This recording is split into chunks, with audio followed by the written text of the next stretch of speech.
Hello, hello, everyone. Getting myself set up here, I think. Let's see. Okay, I think it's gonna work.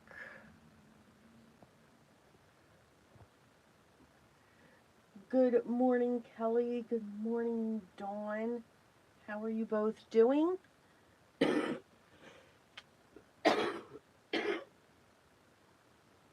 Yes, it is cold season for me. Good morning, Maddie.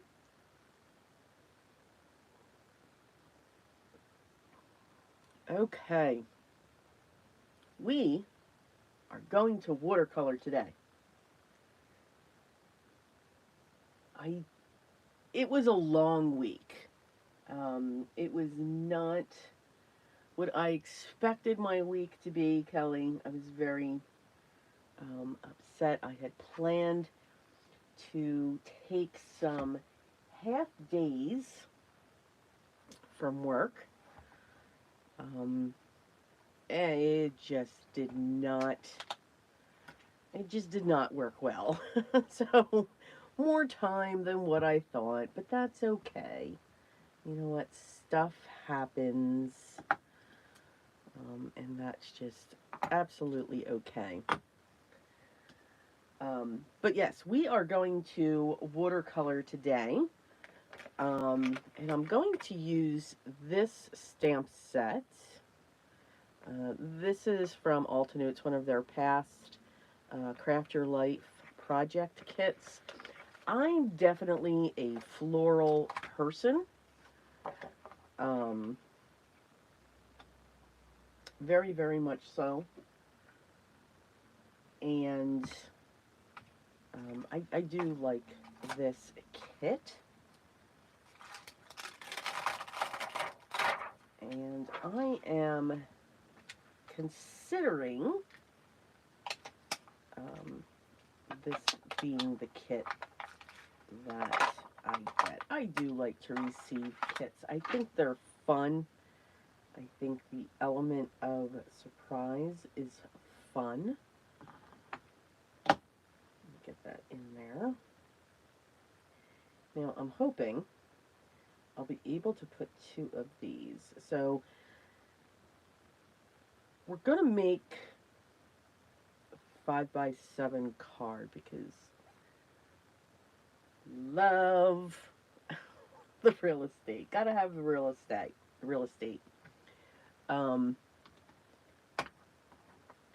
and I was asked if I would make a card for someone. Okay, so let's get these. I'm going to stamp them in my Obsidian Pigment ink. VersaFine is fine. The Claire Nocturne. All of those are fine because then I am going to clear emboss them. And I'm actually going to treat my paper. Rarely people see me do this. It's just, I'm good if there's anything anywhere. All right, so let's get this stamped. And I need to stamp this 4 times.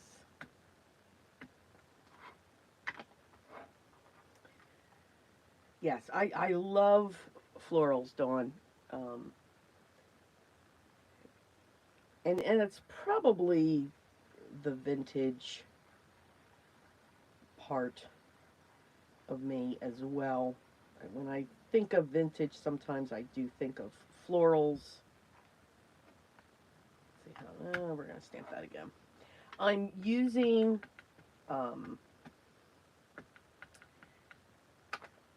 Canson XL Bristol Vellum. So Bristol vellum has just a little bit of texture.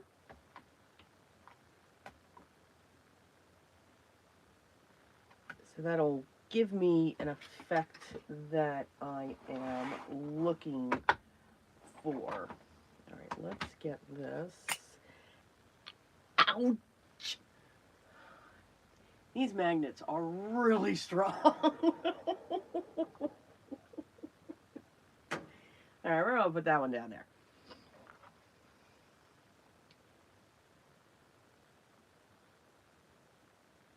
So this is actually going to be a wedding card, but we're going to have some fun with our watercolors, play around with a couple color themes, and then if I am fortunate enough to have you all still here, you get to choose what color theme. So if you want to turn your volume off, I'm going to make an obnoxious sound.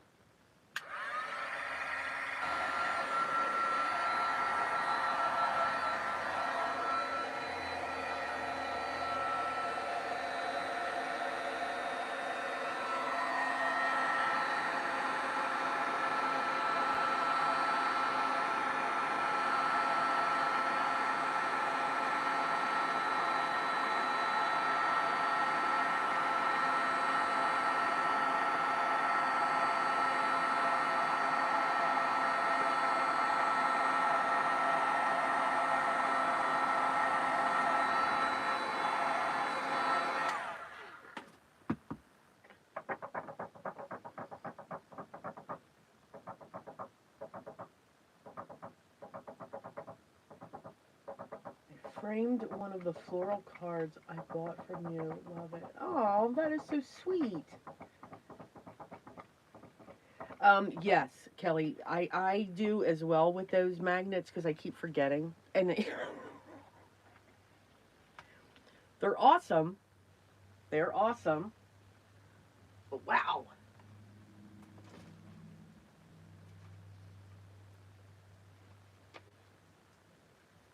Hang on, I'm grabbing something.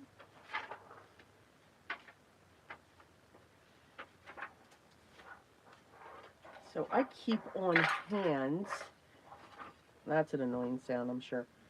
I keep on hand projector sheets so that I can do this and do, yes! Very exciting. Okay. Now this is where the second one is going to come in because of course my cards warp when I heat emboss. I try to let the heat gun heat up.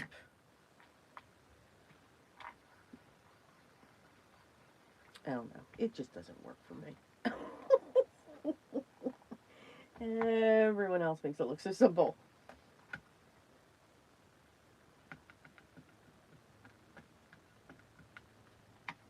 And I should have done this before I went live, because then you guys would not hear, put one there, put one way over there, this obnoxious heat gun sound. And I did not treat this second panel, but that's okay. That is okay.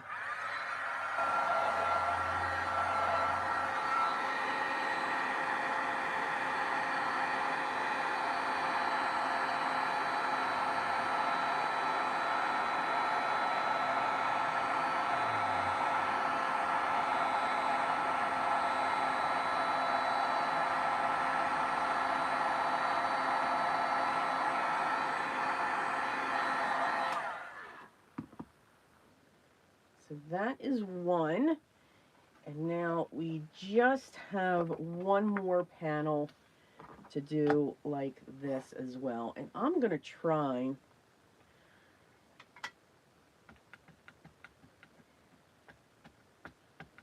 get these stamped at once. I don't know if it will work, but let's try it.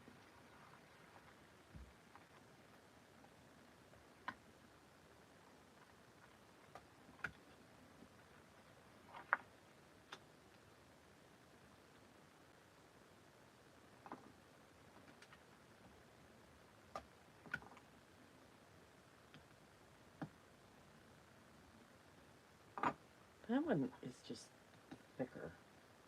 It's very odd. Very, very odd. So I hope everyone is well, had a good week. I hope it was relaxing.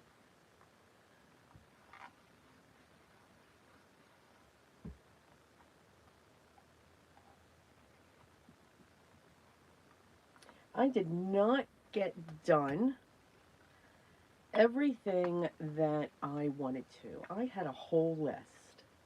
And yes, it was ambitious. And I did not treat this paper either. I forget to do that all the time. We'll just say it adds interest now.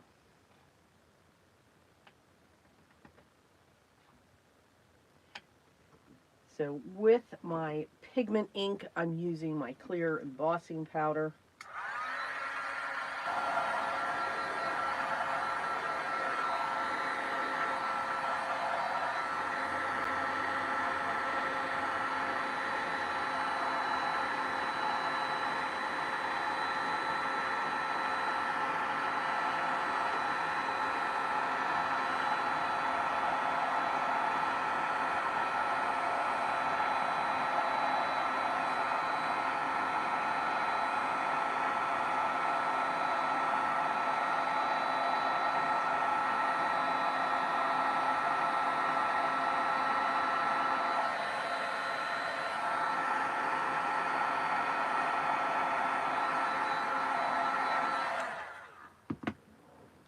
All right. Both panels done. No more obnoxious sound. Except for me. You know, we can just have fun with that. Get my baby wipes.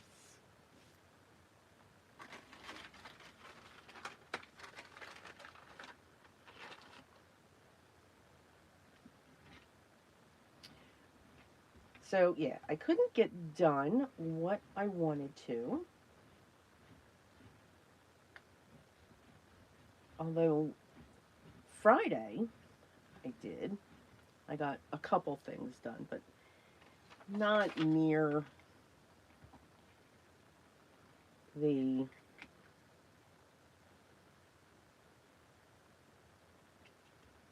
list that I had.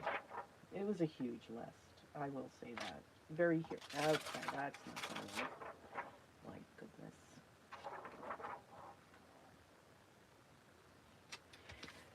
But I got the important thing done.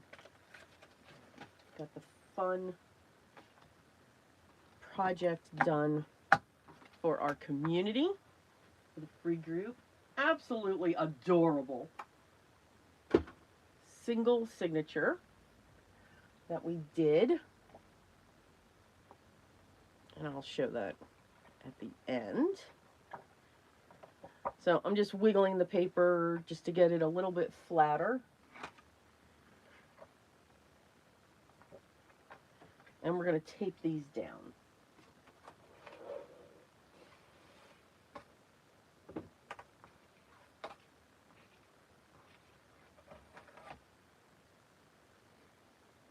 There's something that I got on there. Of course I did. I just used a white eraser. That seems to be working. We're going to go with it. I don't know what that is, but we're going to die cut these out. How did I get ink on me? That's what it is. Oh my goodness. Okay, let's see here. Vicky, good morning. Let me get caught up here. I know I was not looking. It has been a while, Maddie, for me to make, that I've made this type of card here live. Usually I'm doing something journal, something scrappy.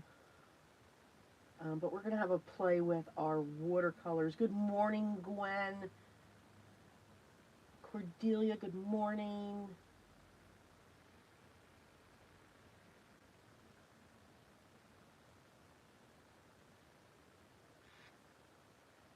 Oh, awesome, Dawn. You got yard work done. Yeah, I too don't go out in the yard. My sister does. My sister does. So, Dawn, I'm actually making a 7x7. Now, these panels will definitely work, but only one of them would work on a 5x7. This is a previous Craft Your Life project kit, and it's the Magnolia and Blooms. This is a really nice kit. I like it. It's got the die. It's usually got the stencils, and then I think it's got an embossing folder. Yeah, so everything coordinates really well.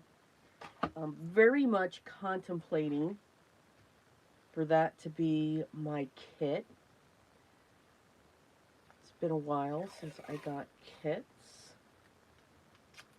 And I will be using the die for this set.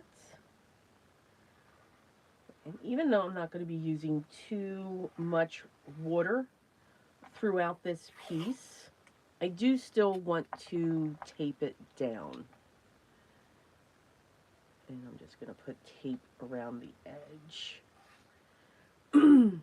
If you're just coming in, I just finished up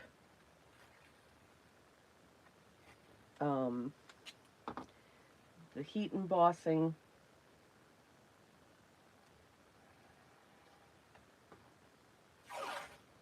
for each of these panels because I want to do 2 different color schemes.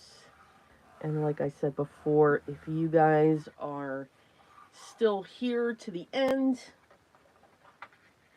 you guys will get to choose. I do know one is going to be a deep red for the magnolias, and the other side flowers are going to be like a deep marigold, but not, it won't be bright. It's not going to be bright in color.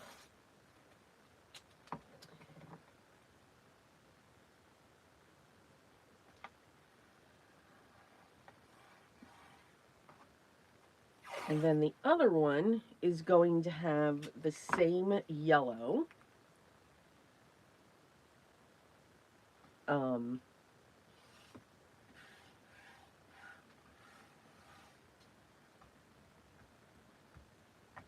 Okay, they're down there. So this is just it's actually called a board.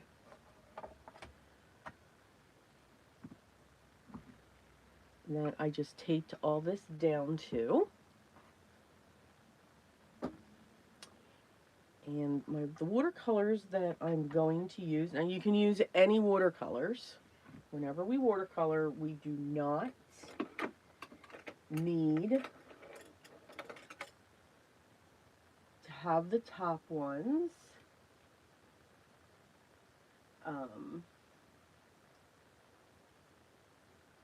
Oh, thank you, Gwen. Yep, we released the next single tangle in our community, and it was Hollaball. Oh, Dawn, no worries. Yeah, yeah, the larger the better.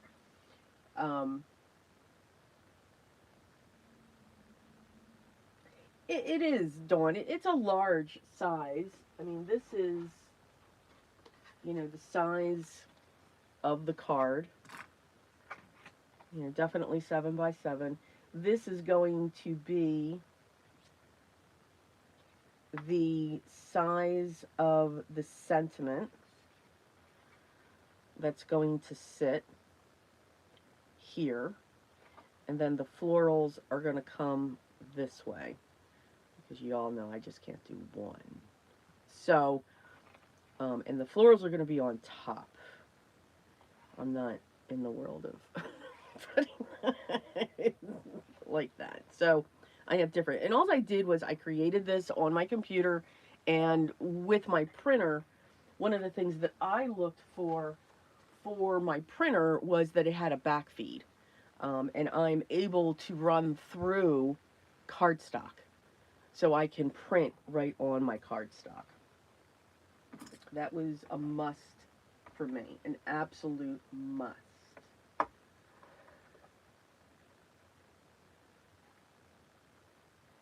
That, Gwen, those purple icons,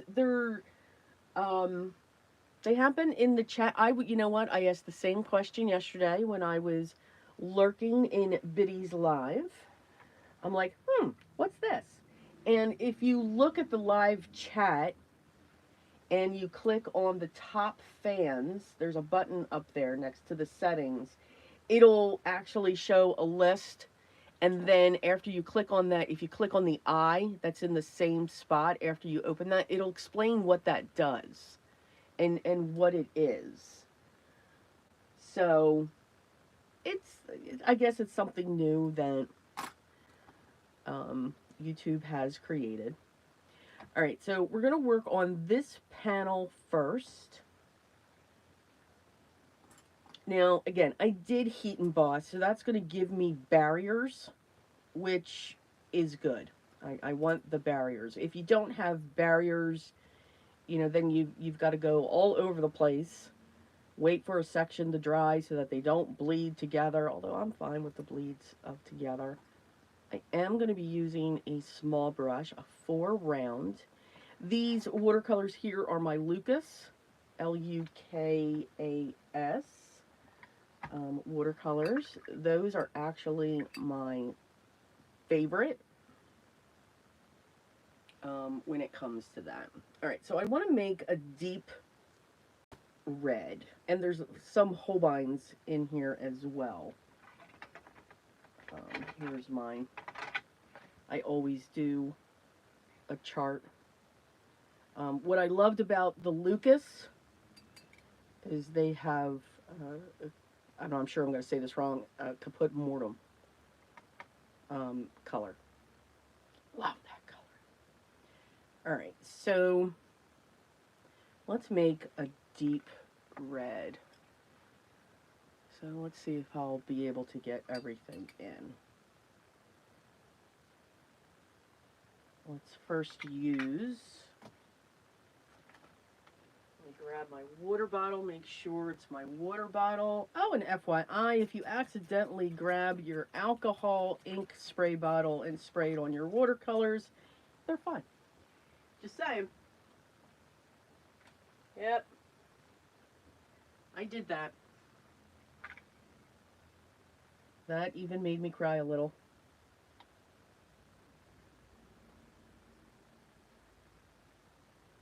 So I want to get my color down. I'm going to add a little bit of Mortem. And we're going to add a touch. Just a touch.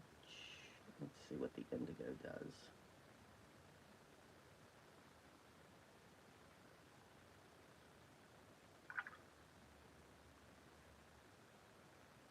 And then off to the wrong one. And then off to the side, I'm going to make,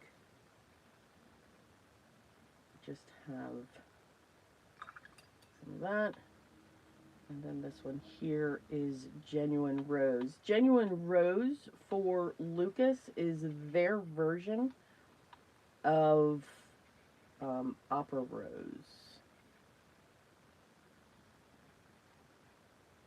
And yes, I am a huge fan of Opera Rose.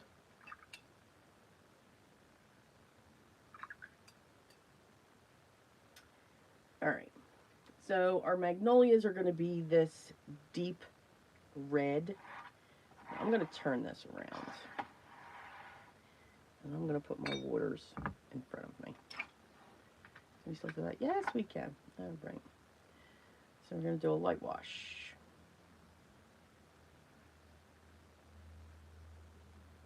I'm going to do the dry, or the wet on dry.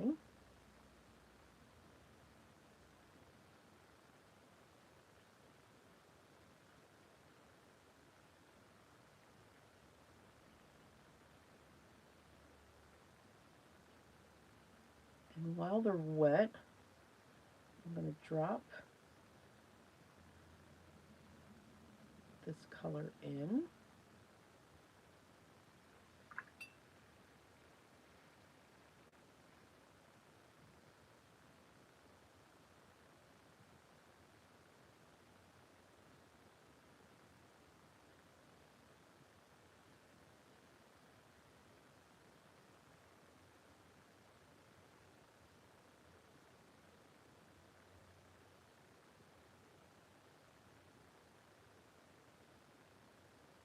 And I'm just going to let this do its thing.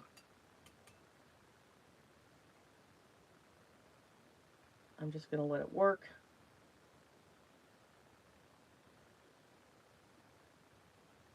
And by working on 2 petals, I'm spreading that water around. I want water, but I don't want too much water.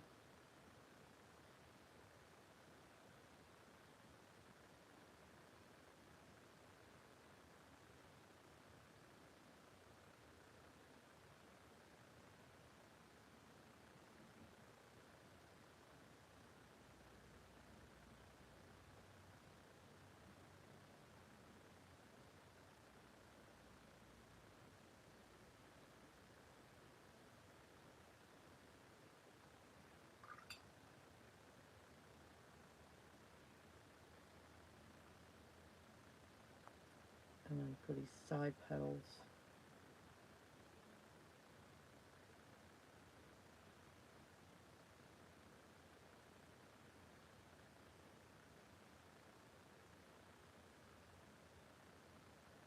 I'm just going to add a touch.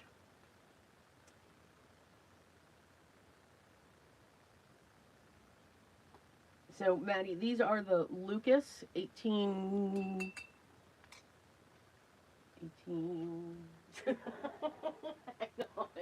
I don't want to say the wrong number. There's a number associated with them. But this is what they look like. They're the Aquarelles 1862.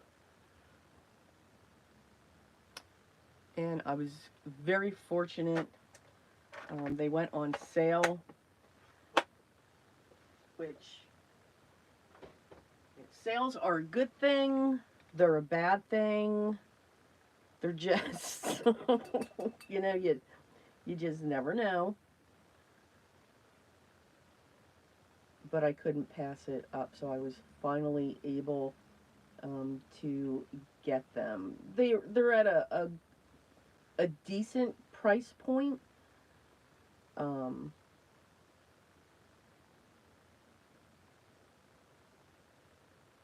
mean, I don't think they're too bad.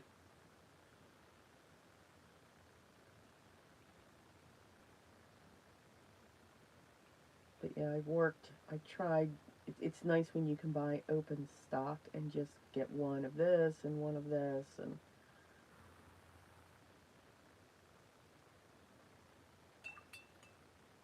I was able to try them out. And I just really like them. I like the color choices that they have available.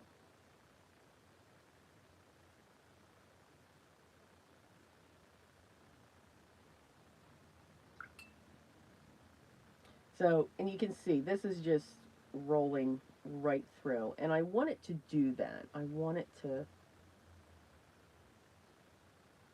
roll and merge. And if I see those white spots that I didn't get up to the edge, I'm just going to go in and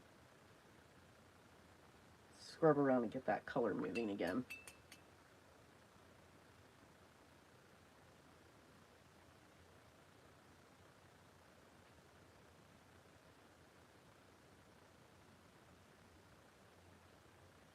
I was going, or I was thinking about using, I'm going to shoot for a third one here. See if I can make that go. I was going to use my granulating, but I still want to play with them just a little bit. I want to get used to them.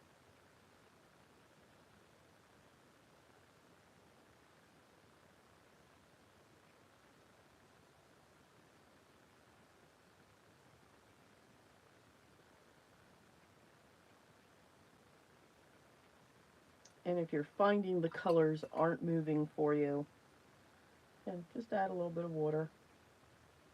That'll get them to go.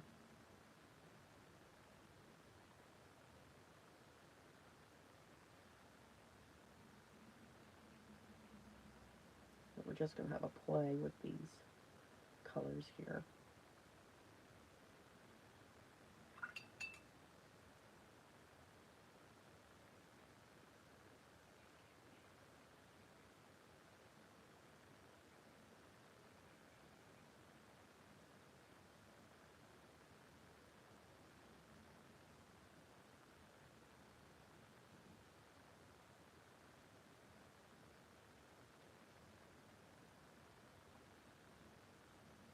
I knew I should have mixed more of that.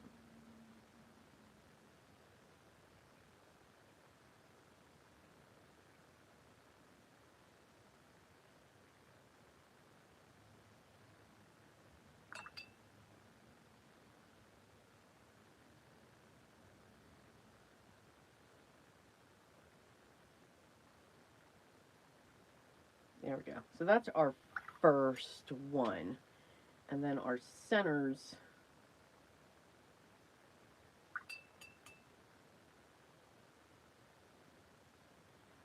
I'm mixing a little bit of that mortem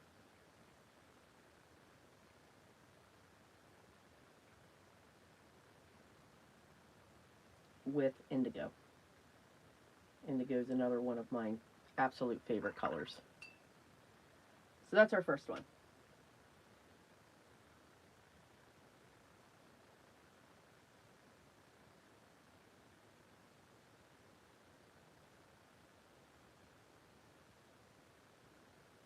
I'm finally seeing a hole in the bottom of my sap green. They do. They last forever. It's awesome that they can be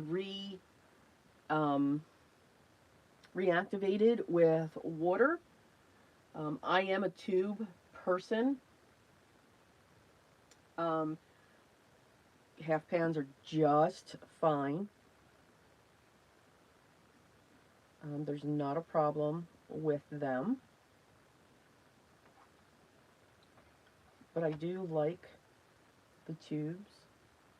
So here, I'm just removing, while I love harsh lines, I don't want to have those harsh lines. So if I have to come back in with a damp brush, I'm doing that to make it work, or just flow just a little bit. And I always keep 2 jars of watercolors, or of water, near me. One's dirty and one's clean. I want this to move just a little bit more and have a little bit more depth to it.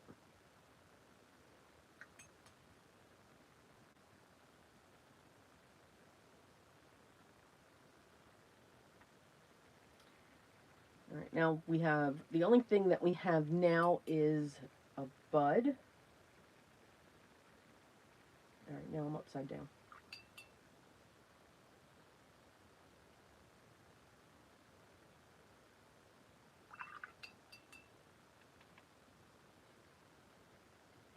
Oh, too much there.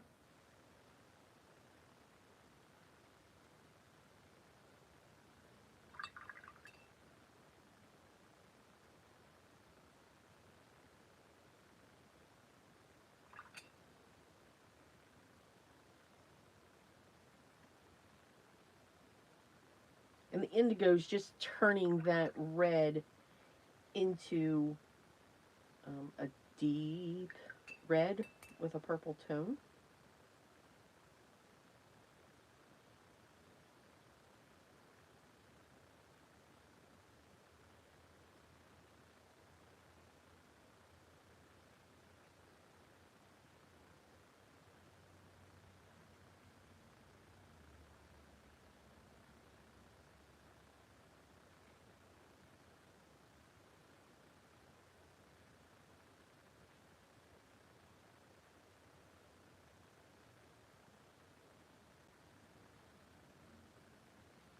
All right. Now we're going to do the same thing with this one, but just upside down.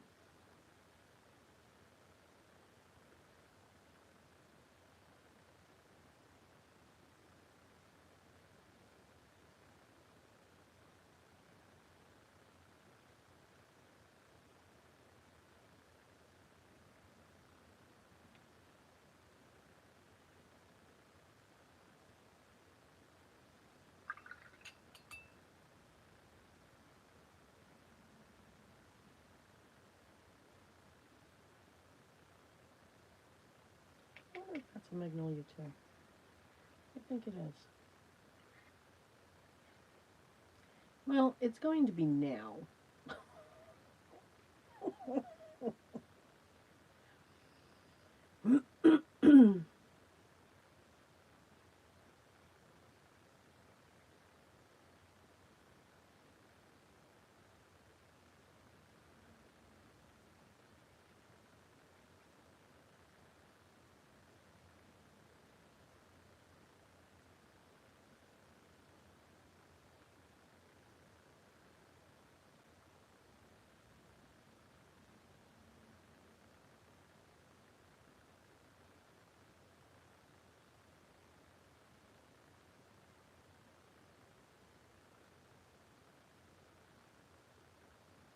Let's see what that one does.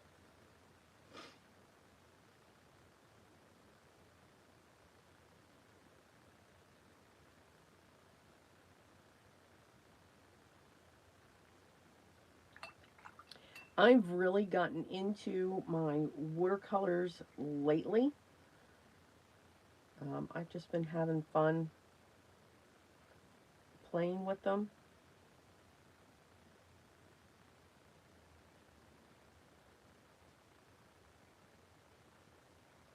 And I think if you're just starting out with watercolors, there's nothing wrong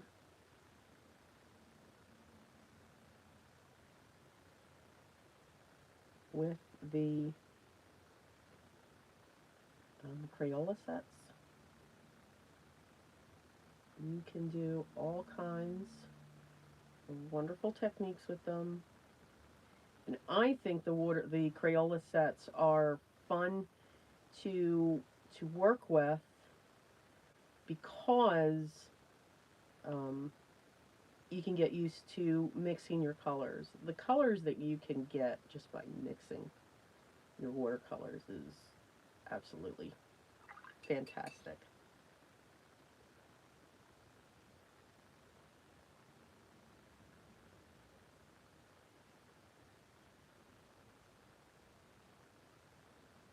All right, that's that one.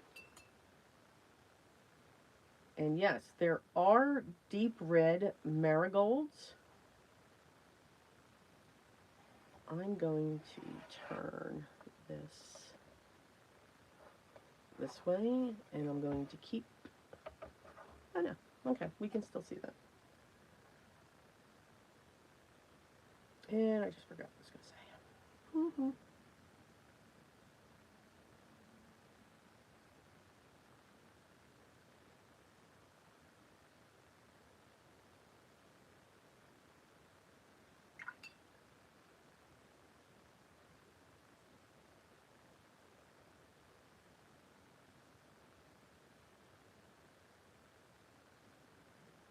And if you hear that sound, that's Max's way of saying hello, because he is snoring and he is sound asleep.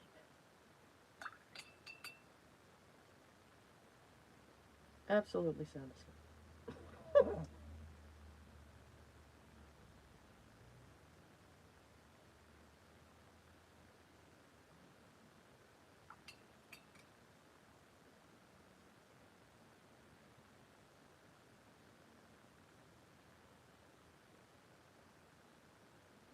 I love watching watercolors just shoot right out.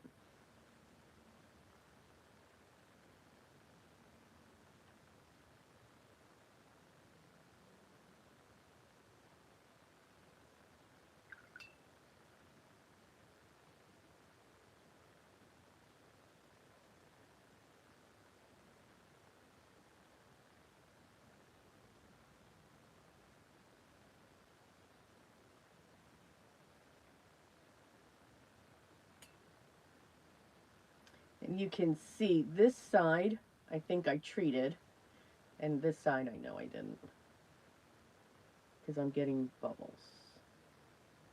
But that's okay, we can pop those bubbles.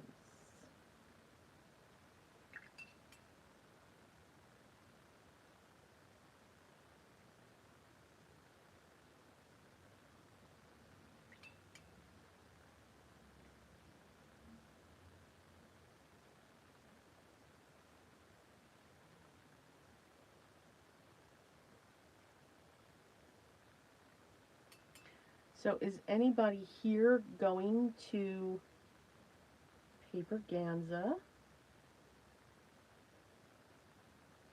I think that's going to be a lot of fun. Definitely a lot of fun for everybody.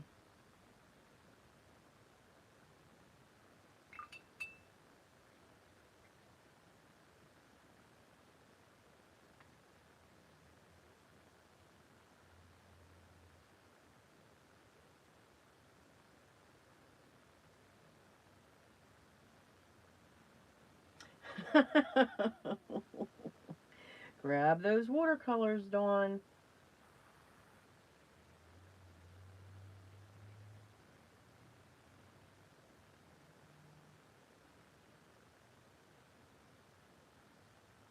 So I was glad when my friend reached out, and actually they reached out yesterday and kind of asked, hey, you busy? How's your schedule going? Kind of need a card. I'm like, well, my schedule's always busy, but you guys know me. I never know what I want to do for my line. So that one there didn't have enough water down, so now I'm just coming in with a clean brush, and I'm just going to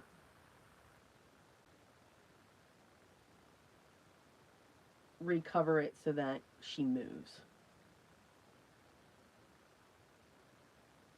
And then drop more in so that'll shoot up. I know there's, okay. Okay, so boo-boos are fine. Happy accident, take a towel, go straight down, stop it up, we're good. Didn't want that color either.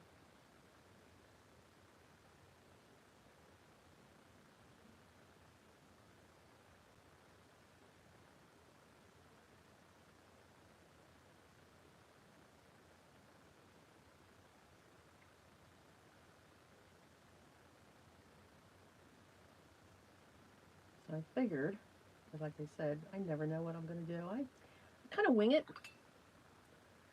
Once I get back from doing the grocery shopping and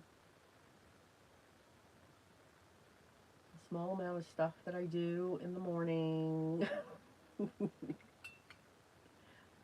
I'm like, okay, what am I going to do? I don't know what I want to do.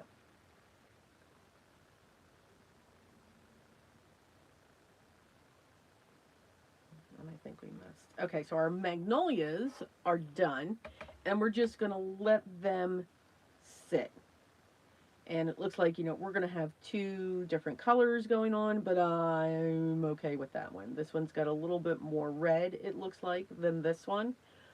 And I'll show you how I actually fixed that.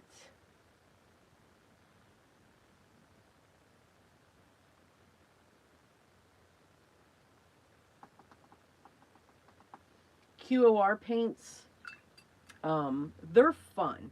I think the QOR paints are just a lot of fun. Um,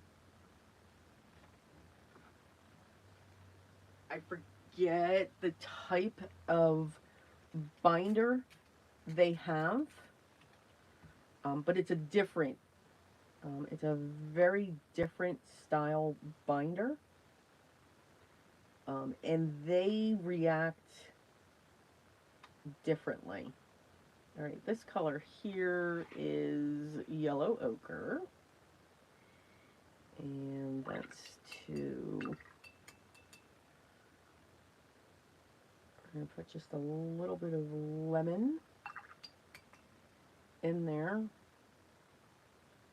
just to brighten it up.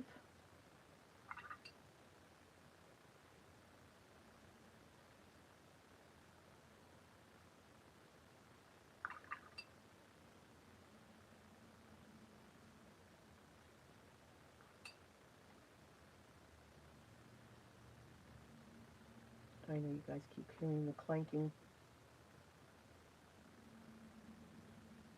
of my water. I am going to have a little bit of the yellow, lemon yellow here.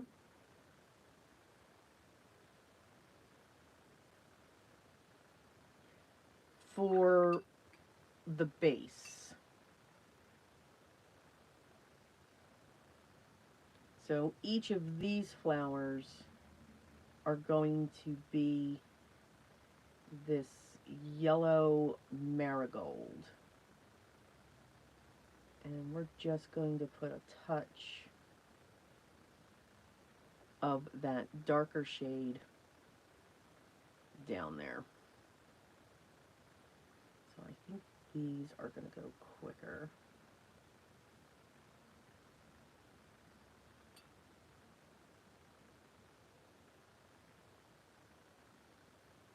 Am I in camera? Yes.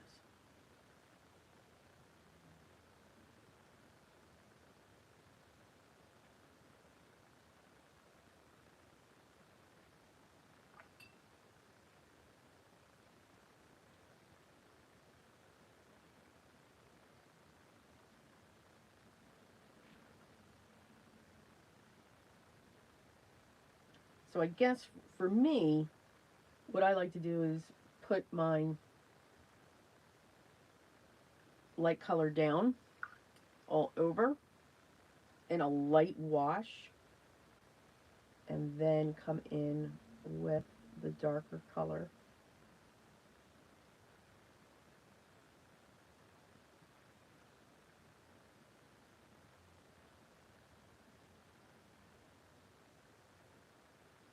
And then just, when I put that darker color in, I'm dropping it.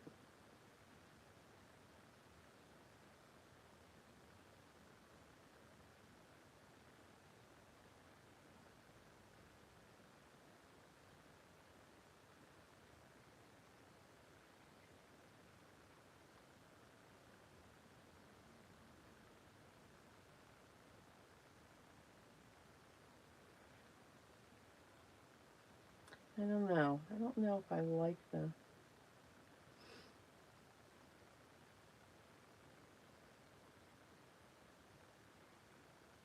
red and yellow.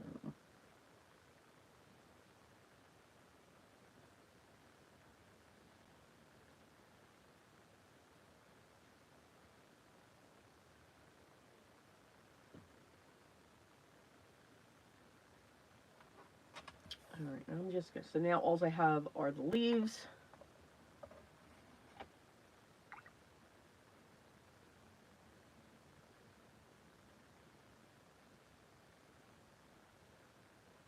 When it comes to each of our pieces.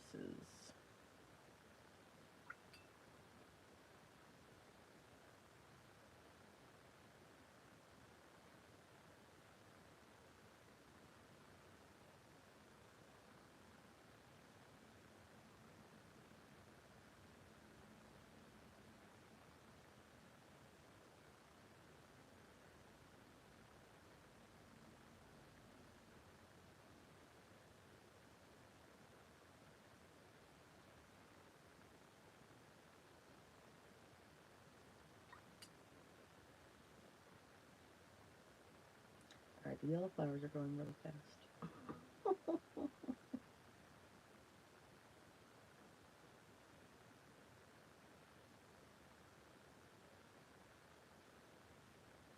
And I am going to let this dry naturally.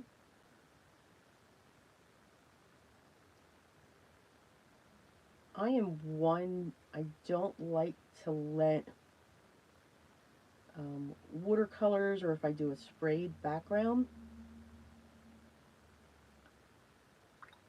I don't like to force it to dry.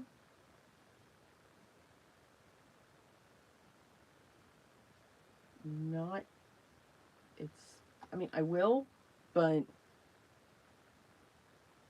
let's just say I very rarely do that. I'm going to leave the centers alone on those yellow flowers. And I know these flowers are going to be the same on this panel. So I'm going to just keep going there.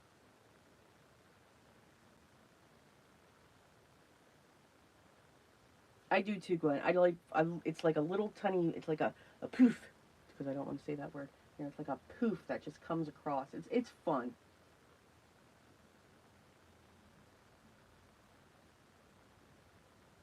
And yes, Maddie, QORs do, and it's the binder that's in there, and that's what they promote, I guess you could say. Um, it's the way they interact.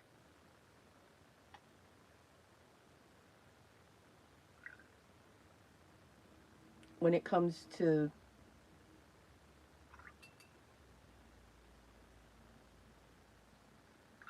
the once it's on the page, once it disperses. So QORs are a lot of fun, and I think Golden owns them now.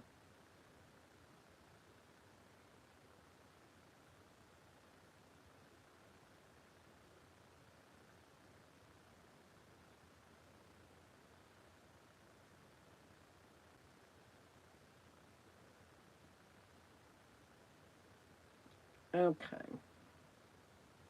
now we're just gonna do the same thing and get these yellow ones done.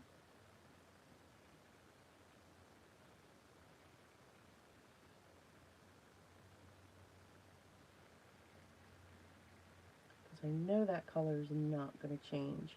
Now, the magnolias on this one are going to be a shade of purple. Because purple and yellow, they don't mix. They'll give you, actually, they will give you some beautiful shades of brown. But they're complementary to each other, meaning they're across your color chart. Where the red, and that's kind of why I added a little bit of the indigo to it to think, okay, let's get this to somewhat of a purple, which I did. Oh, they look the same. Which I did, but I don't think it's enough.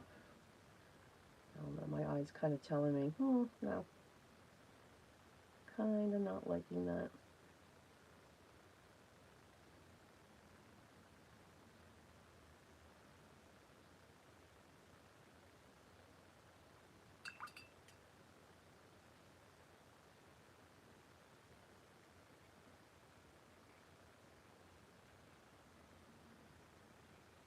As I said, I'm going to leave these centers alone.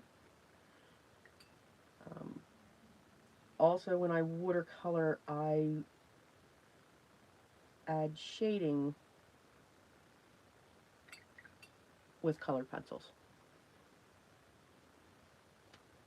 Or a fine liner coming through.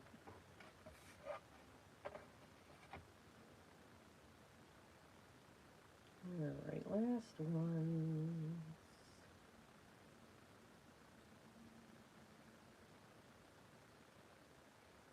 Let's be bold. Let's do 3.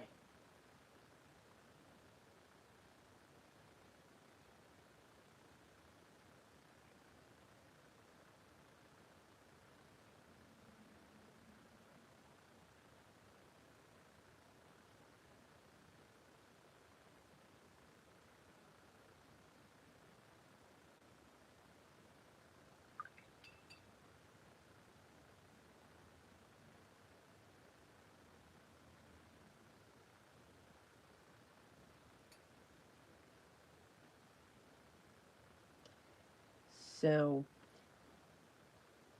I don't know if anybody else was, I don't want to say a fanatic. Um, so it is the 50th anniversary for Jaws.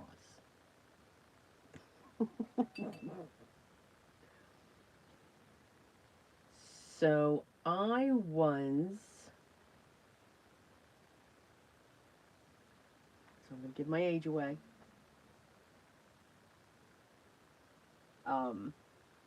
I was like 6 or 7 when that movie came out, and I remember we were at um, our local cinema. It's down the street from us, and it used to be a drive-in.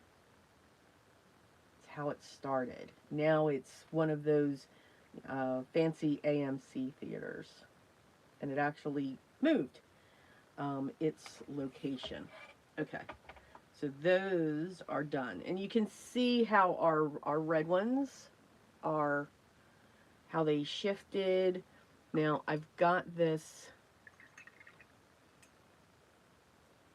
kind of sort of hard edge there. I'm going to see if I scrub back and forth a little bit, if I can just get that smoothed out.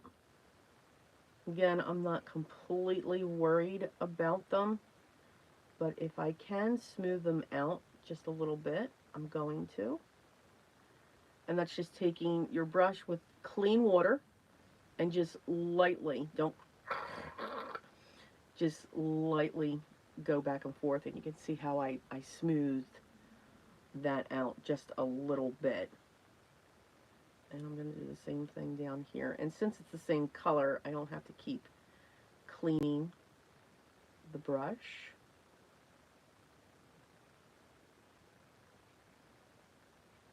I am leaving some of those white areas in there.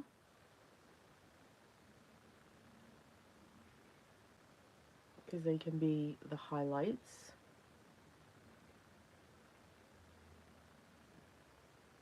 So you just need a light touch, and then whatever's building up on your brush, you can also get rid of any harsh lines as well, because that's just going to fill in those areas and just add to the look.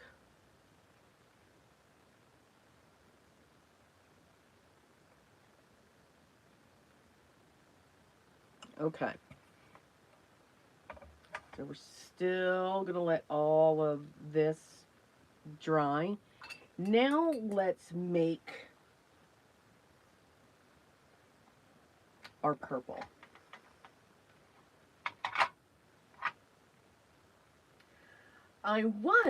Maddie, I was 6 or 7, and I remember it.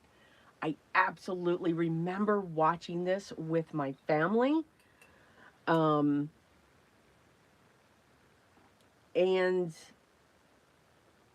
I just remember this. Now, I am not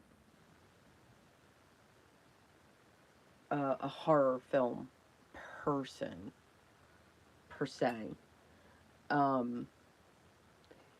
Jaws, to me, was like a thriller. You know, it definitely, yeah, it kept you on the edge of your seat and all of that. And I watched a documentary. I'm looking for my larger brush. Here we go. Here we go. All right, so the only purples are sometimes challenging to get. Now there is a dioxazine, violet, and then here's purple. When it comes to this set, I am going to play. Now the dioxide is a very strong. It's very powerful.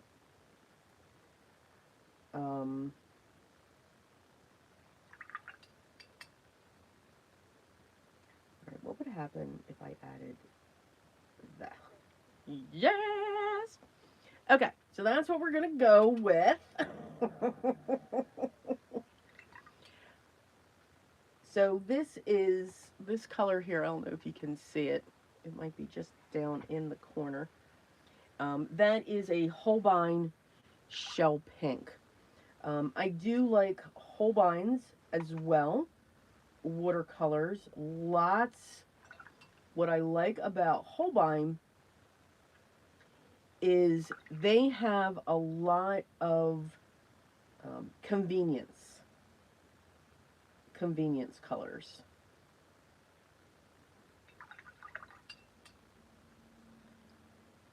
Now I'm going to have a section of this.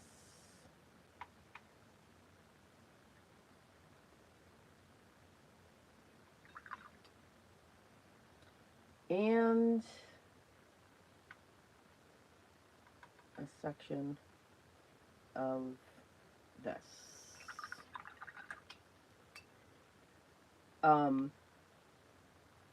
And I do like convenience colors. Huge fan of titanium buff,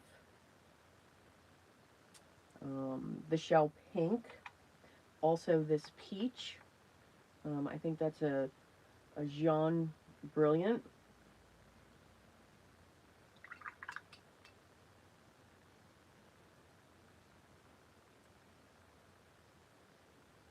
And to this one, I'm just adding some indigo to that to get a very, very dark shade. Now let's see how this works.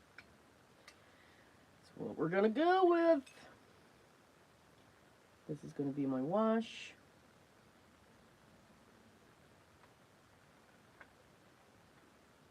Get that flat. I don't want everything to run together.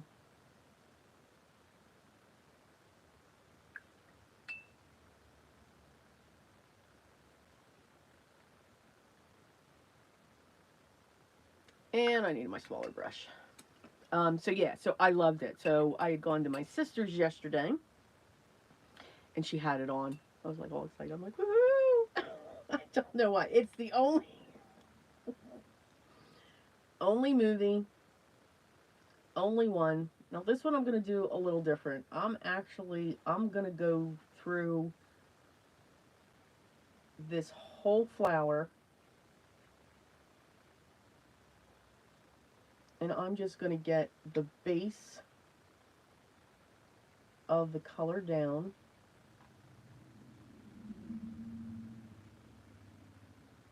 And again, I'm working on Bristol Vellum.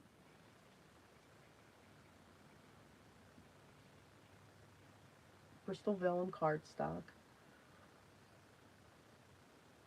And I'm going to start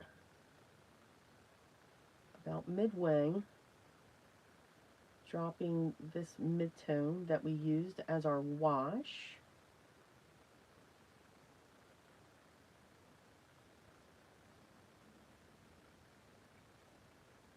And I'm going to stay away from the flips. And now I'm going to come in with this darker. She's going to be intense.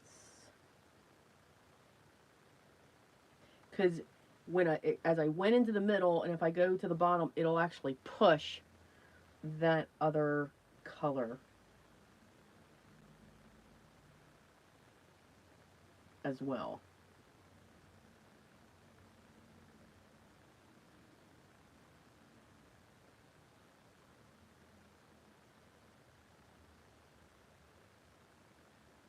And I don't know, guys. I think I'm really liking the purple already.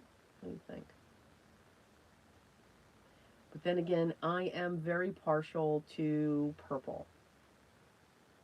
Purple is my favorite color. Yep, my hair is purple. Which that was one of the things I couldn't get done.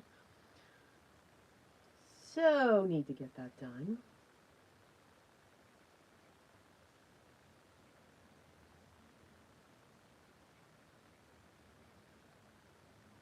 But you can see how complementary these colors are with each other. Very much so. It just pops.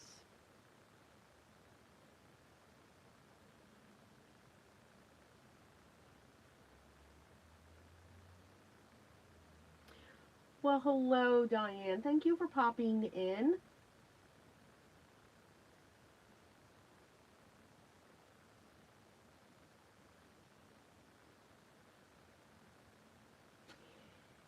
So yeah, it was fun.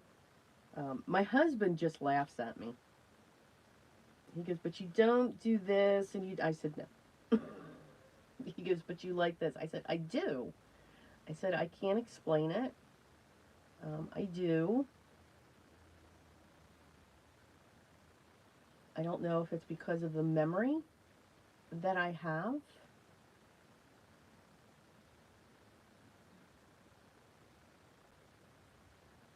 But yeah, absolutely. And even when we were watching it, sister and I, we both remember. We remember being in the theater. We remember watching this. And then there was a documentary on that I watched. And it was just fascinating, how they did this, especially at that time.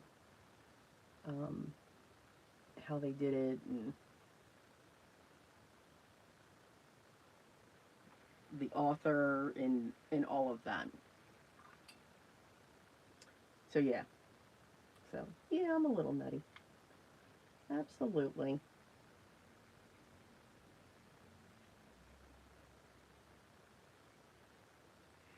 I doubt Biddy is lurking. If I'm not mistaken, I thought she said that she was getting on the road very early this morning, um, to head out there. And I think it's awesome that her whole family is going with her. I think that is so cool.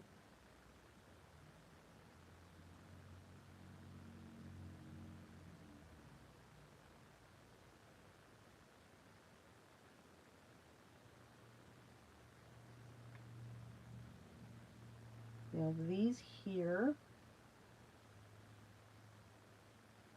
not only am I going to add the dark purple, and we gotta get water in that one.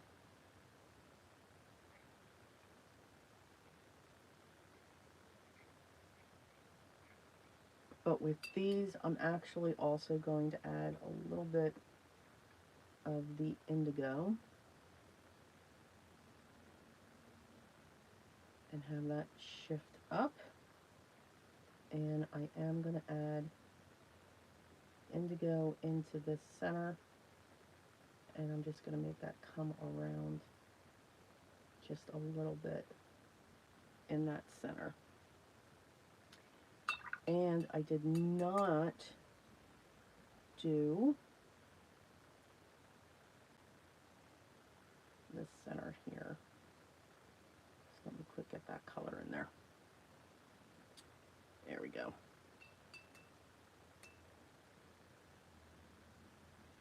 Same thing. Just gonna get all these colors down in here.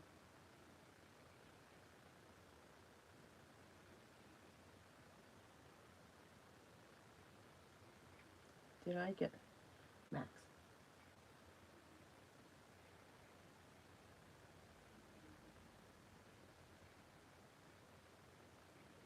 I let the tip of the brush fill in. So I do. I watercolor very differently than most. Well, than everyone. I'll even go so far as to say that. And now we're just gonna drop.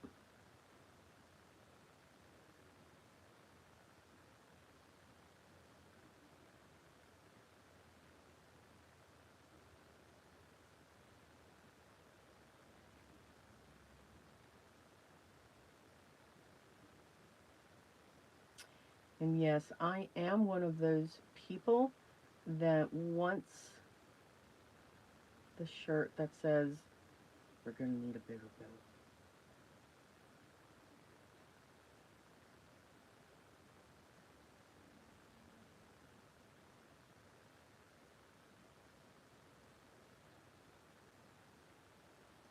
And it was funny, my sister said that her and her husband were going to go to Martha's Vineyard. Yeah, just for a little bit. And I said, now? You're going to do that now? And she goes, well, yeah. And I'm like, hmm. So do you know what's going on? Because it was actually filmed there.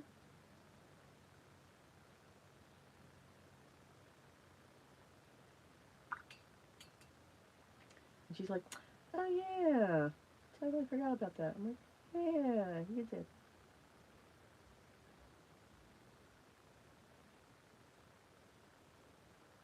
I moved my paper towel way off to the side there, so in case you're not seeing me dab off some of the water.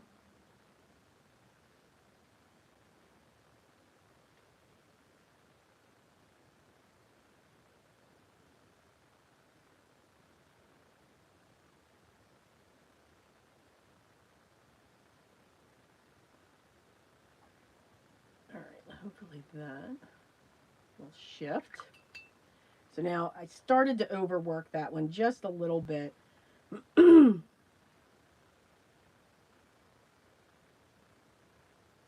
So always, put your color down, let it go, leave it alone. Don't overwork.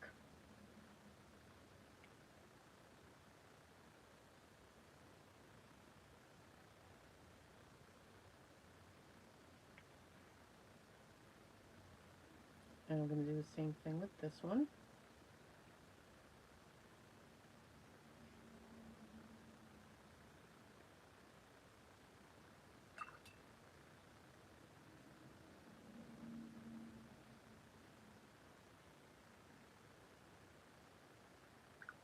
How far are we in?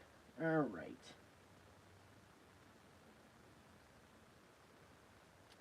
Hope I get this done.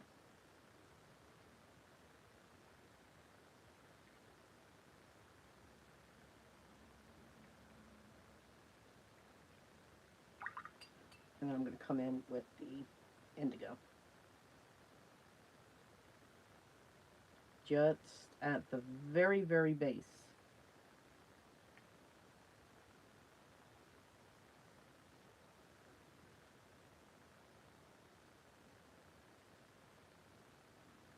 And then I'm going to come in with the indigo on here.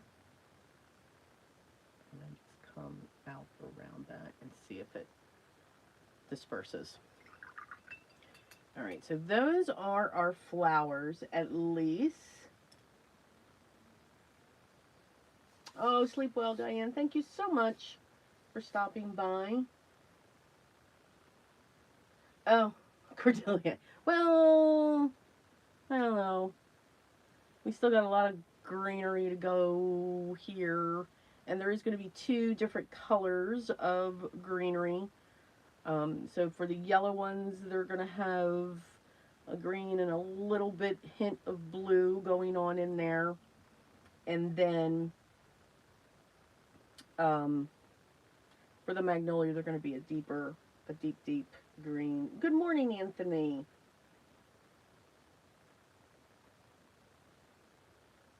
Gwen, I like to let I kind of get some of them because I'm not getting the point of the brush down into where it's embossed. But I'm okay with that because we're going to go over that. All right, I'm going to go over to my red ones and I'm going to tilt it because I want to see what it is. I'm going to push on this. I think they're still a little damp. Just a little bit, but that's okay. All right, so we're going to let those dry. And I'm going to have an effect here that I don't want, which is surprising. I love blooms. Love them very, very much, but I don't want too many blooms going on in there, and I am leaning towards the purple. I'm just saying.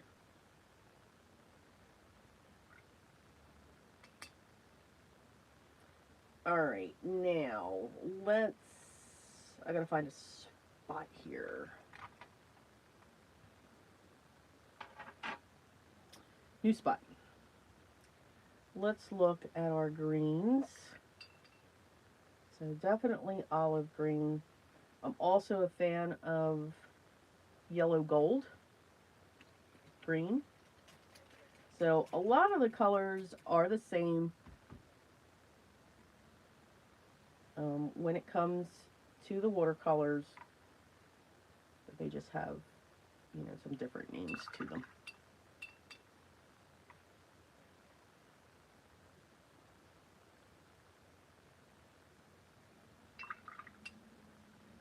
So I'm actually going to use that straight out of the gate. I'm going to come in. This one here is another Holbein. This is shadow green. Beautiful dark green. And I think it is perfect for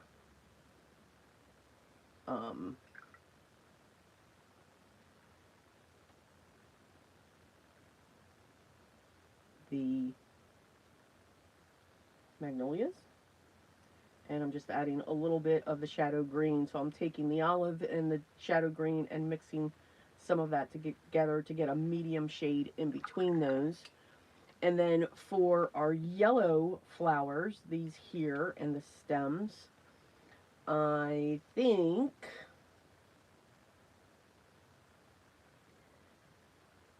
all right, I'm going to try olive green again.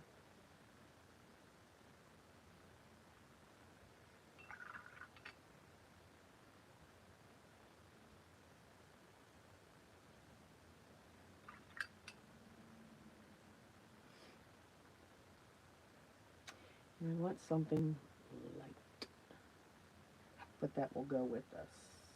So,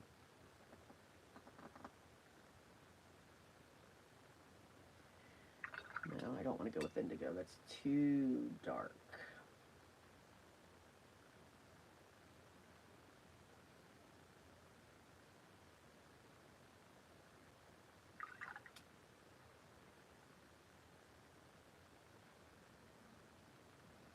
Let's try some.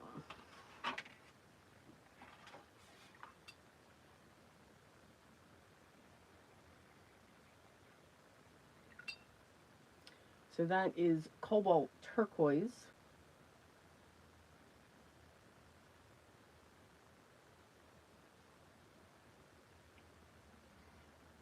Nope. I like it. It's not bad.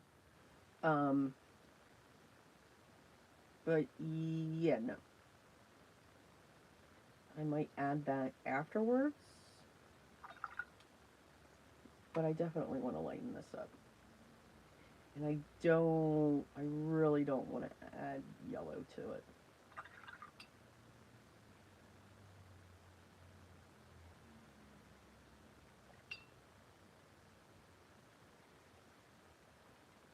Yeah. All right.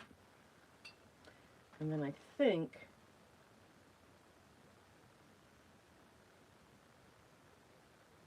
I can do that. All right.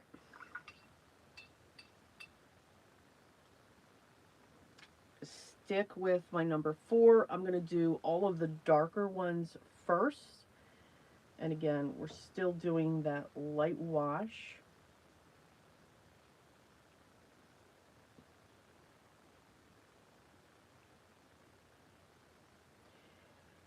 Oh, and there's petals that I missed in the red. Not a good sound. Okay.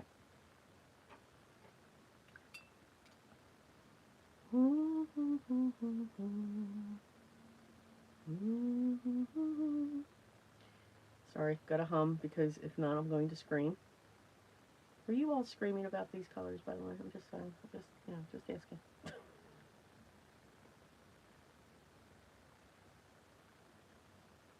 We can get this done.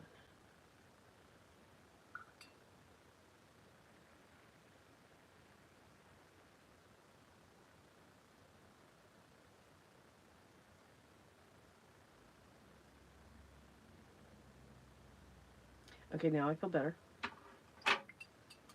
Alright, now I do have to go back in here with this green. And I'm going to come in with that shadow green.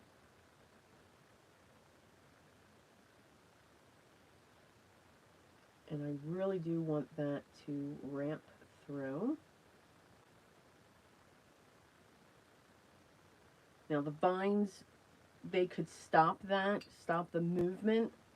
So this is this area will more than likely be something that I do not want that where we'll have to come back in to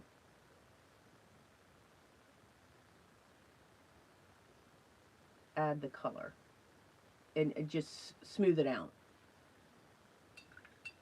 And why don't I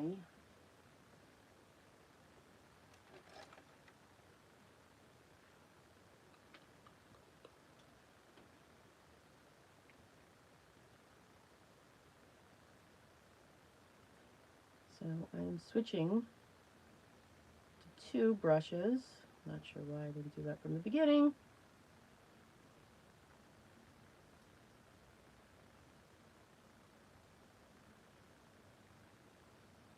And now I'm just going to drop.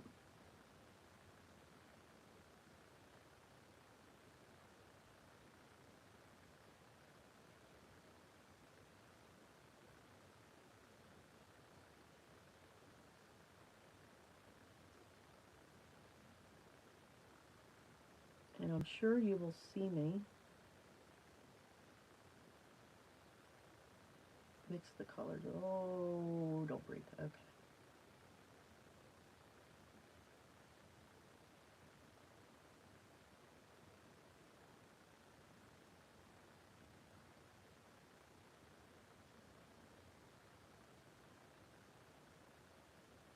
So for the dark green, I'm literally just going up the vine.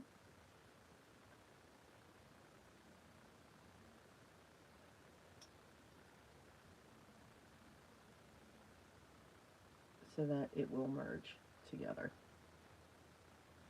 Because I do want the difference in the color.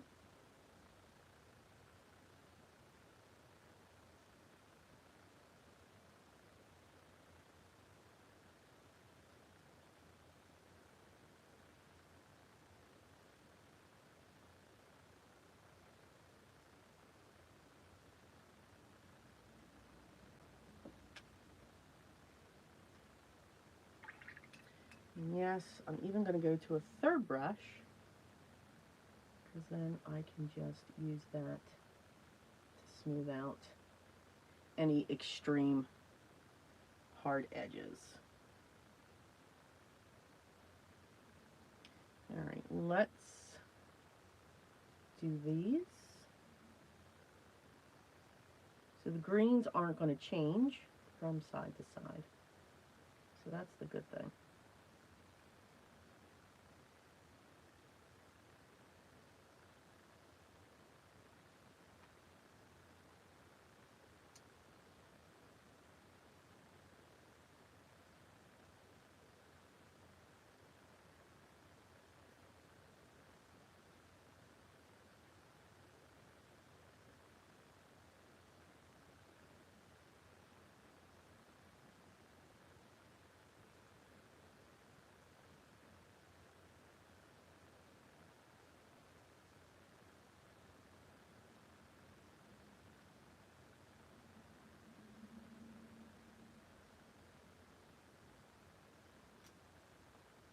And I'm going to push that.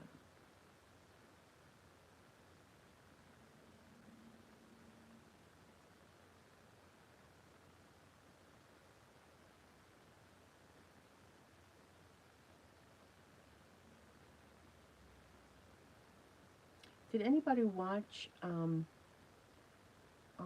before I left for my sister's for dinner, I was hopping around YouTube. I was watching Crafty Owl. She did like a marathon. It was awesome.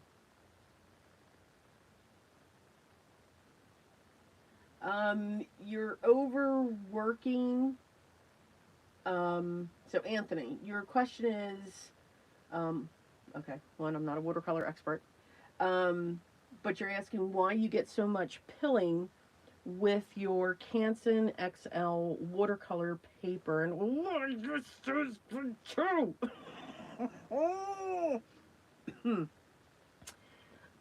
Breathe in. I'm breathing in. I'm not doing a good job breathing in, but I'm breathing in. Hang on there, Anthony. Y'all were saying this. It's on the other side, too. I heard you. I heard you. What is probably happening, excuse me, is it could be a couple things. The first thing that's coming to my mind is you are overworking the watercolor. You're not letting the watercolor do the work for you. Like if you see here, I'm just literally dropping, I'm tapping. I'm barely touching this piece with the brush. And I'm letting the watercolors do their thing. I want them to move and just merge together with the colors. So that could be one reason. The other reason is you're still overworking, but you don't have enough water on your brush. And it's something that it's one of those things where keep doing it. You'll get used to what pressure you're looking at, what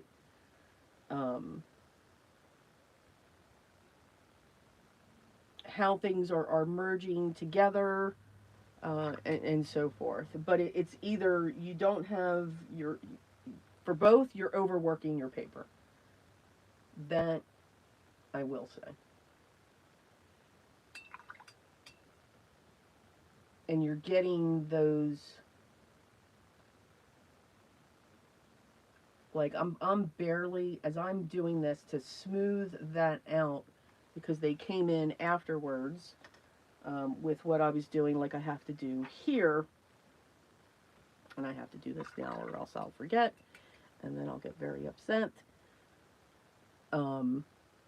You're just really scrubbing down on to the paper. You can always, if you continue to work your colors when there's not enough water and you're trying to blend it, you're overworking that paper there, especially, as I said, when there's not enough water.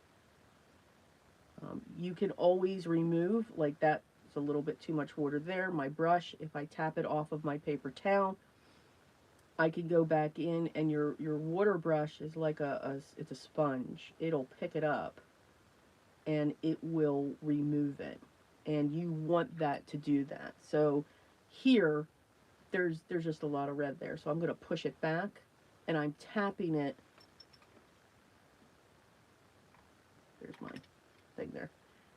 So I'm coming in, and if I move this just a little bit, I'm tapping it off if I've got too much there. So you can see I always, for some reason, it's always a mechanism for me to have this near me. And this is almost sopping wet now.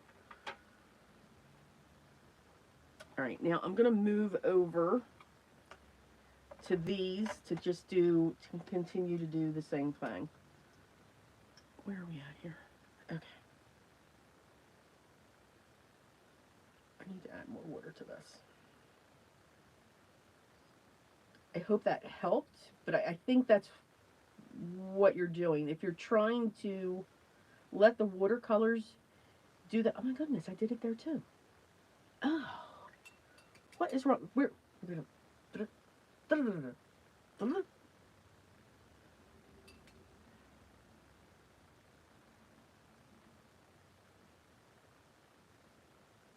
These little petals.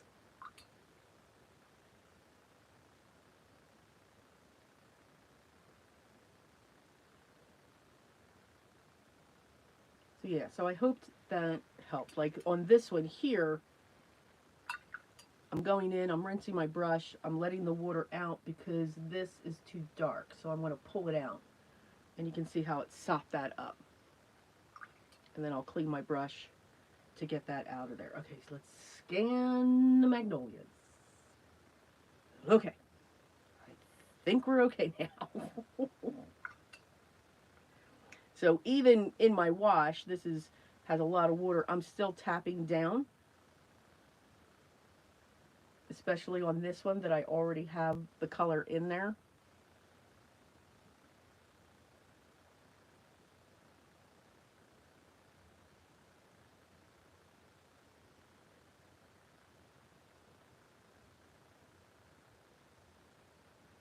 But yeah, let your watercolors do the work. Don't force the blend, if that makes sense. Why did I clean that? Let the blends happen.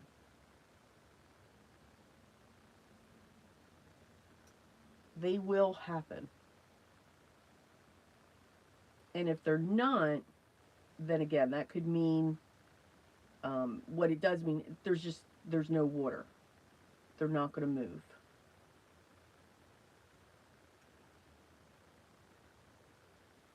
And as soon as I'm done these areas, I'll look up it to make sure that I did get your question answered, Anthony.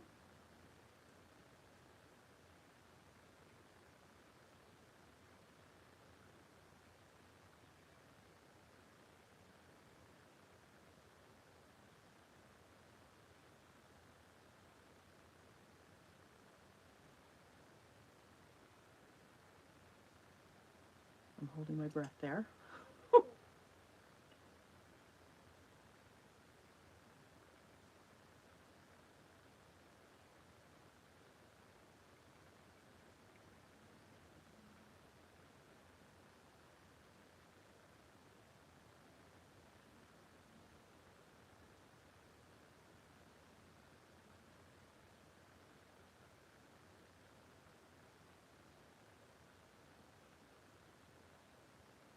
And then that side right there.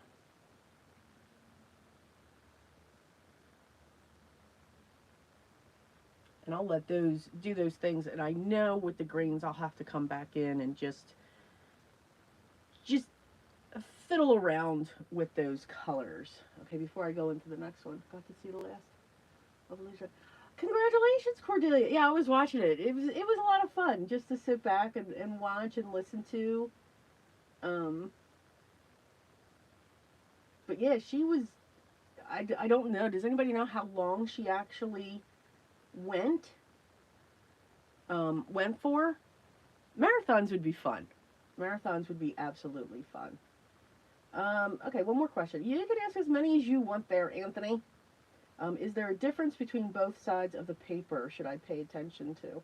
That's a personal preference, Anthony. So with any watercolor papers, whether it's Canson, Arches, Fabriano, it doesn't matter what brand it is, you'll always have one side that's a little smoother than the other side. Um, it's just, I almost painted over that again. Oh my goodness. Um, it is just your personal preference. I make the decision based on my image that I'm doing. Do I want to have a little bit more of a rougher texture than I usually would want? I'm not, and I'll choose between, because for me, I think that I'm not a, just put my finger right in that. Wait. We're fine. We're fine. We're fine. Breathe in, breathe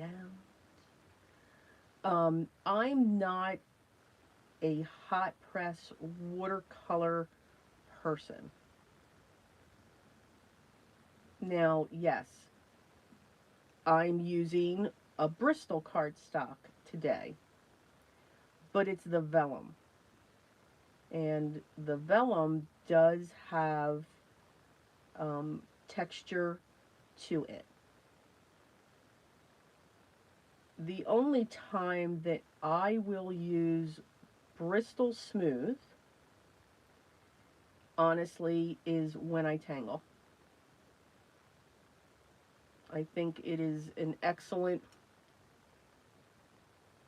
um, an excellent card for that. And I'm just pushing this out just a little more. I know that one's just going to get hung up, and I don't want her to get hung up. All right, now I'm going to show you how I'm going to fix that in a moment.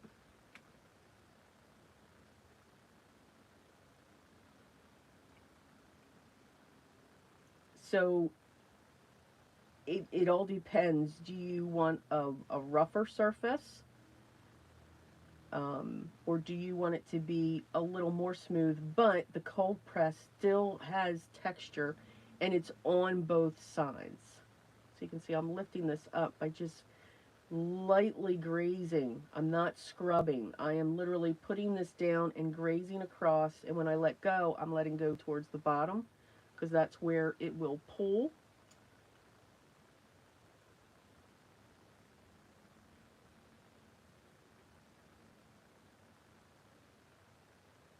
And then I'm just coming back in again, and I'm actually going to come back in with a little bit more of this olive green as well to get the richness of the leaf.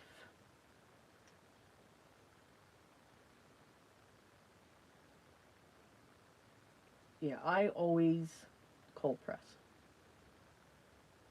If I'm going for a piece of watercolor paper, it's cold press. And my first go-to is Canson XL. I know that's not the norm. That's not recommended. What is recommended is 100% cotton, and Canson XL is not a 100% cotton paper. It's a cellulose. It's okay. Dark greens are in. Am I missing any? Okay. I'm going to clean this brush here. And like I said, I have one dirty jar of water and I have one clean because I need this brush super clean.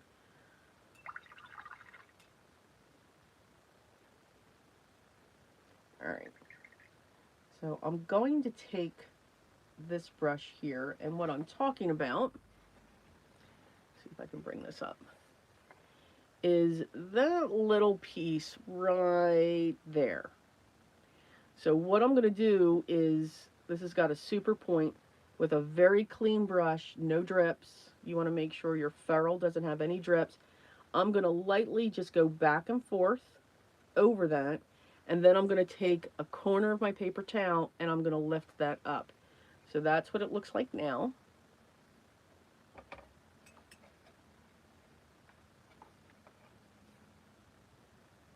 And I'm actually going to bring this up to me. You don't want a lot of water on your brush, but you want to keep going back in with your clean, and you can see how she's just going. Now I'm going to come in with the fine corner.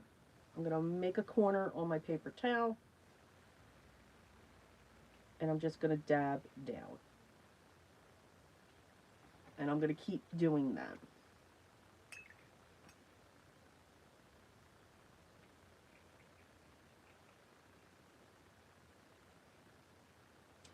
I'm okay if there's a little bit still there. I'm absolutely okay with it, because we are going to die cut this out.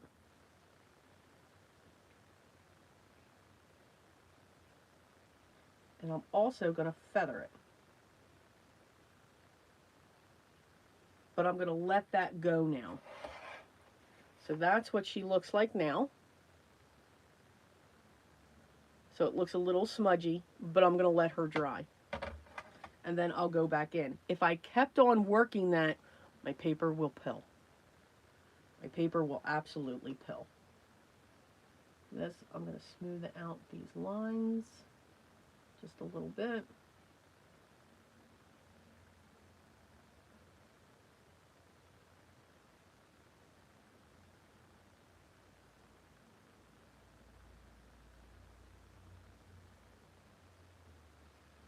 All right, now let's go on to our last leaves. Our last leaves.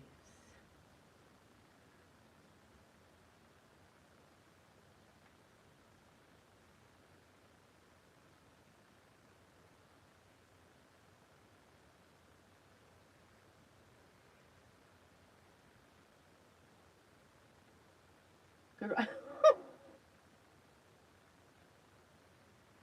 So Anthony, again, I hope that answered your question as well. I'm going to pick up my two brushes again. And we're going to add water to this.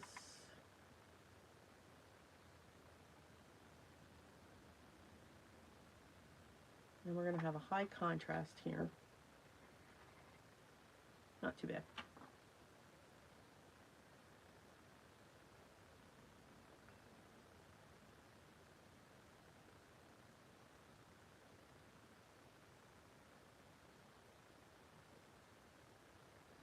All right, so here's what these are going to look like.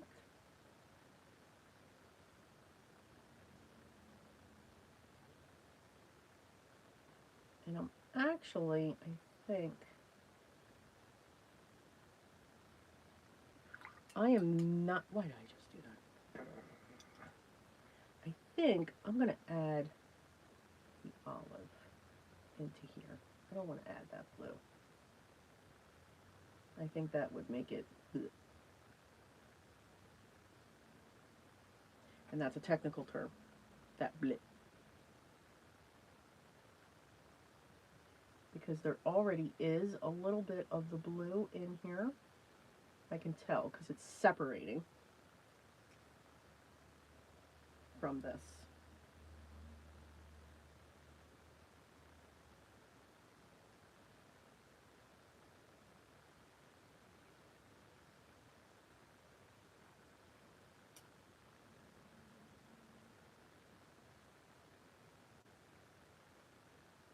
Yeah. Okay, I like that. All right, here we go.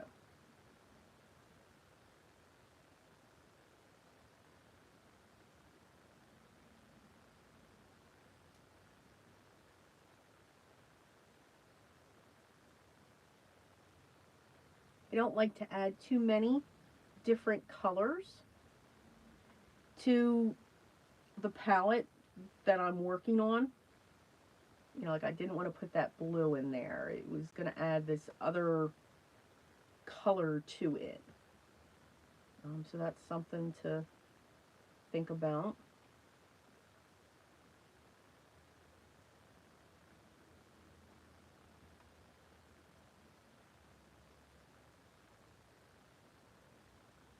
And you don't always have to go in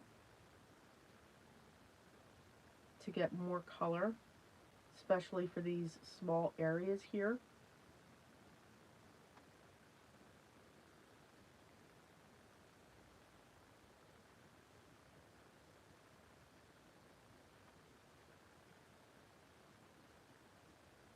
It's like what we do with our blending brushes. Let's use what we have on there.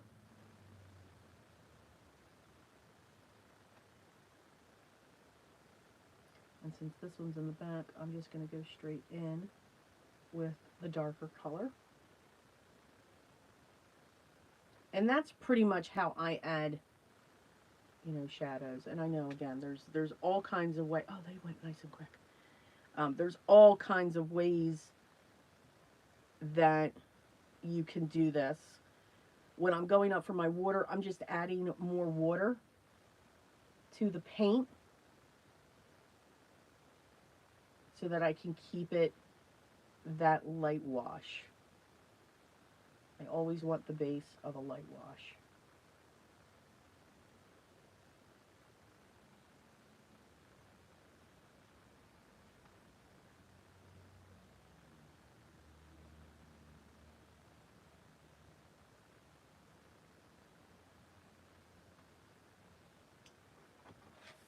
Let's turn that just so I have a better angle.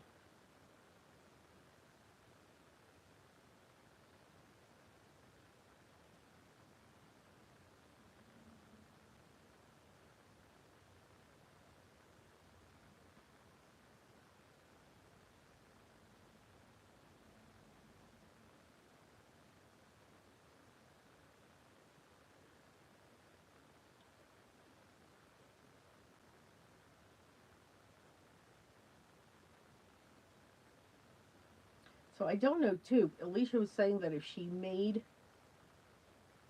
a certain number, and I think it's dealing with that new thing that YouTube has added, that she would also go live again today. So I didn't get a chance to see if she made that.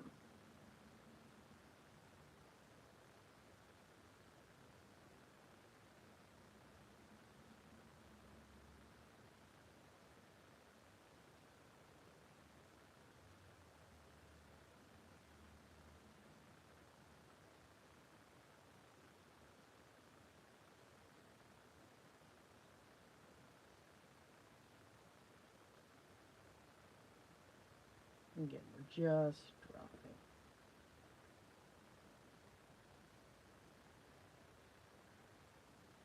And you can see I'm getting a lot of harsh lines with these. And sometimes with your watercolors, you're going to get that.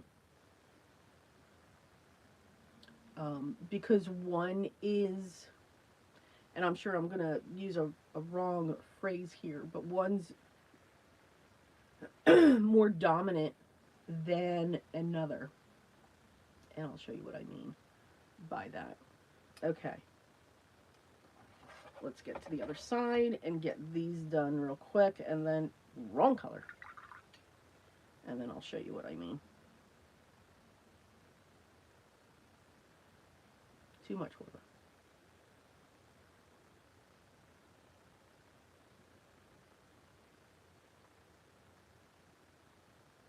But some colors will actually push other colors away.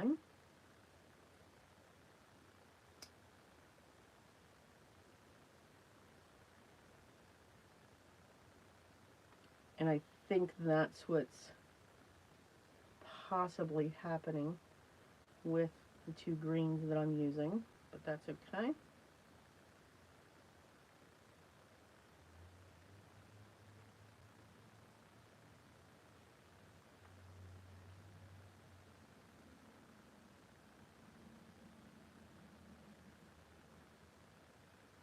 also be too that while I'm cautious with the amount of water that I have down, I don't have enough.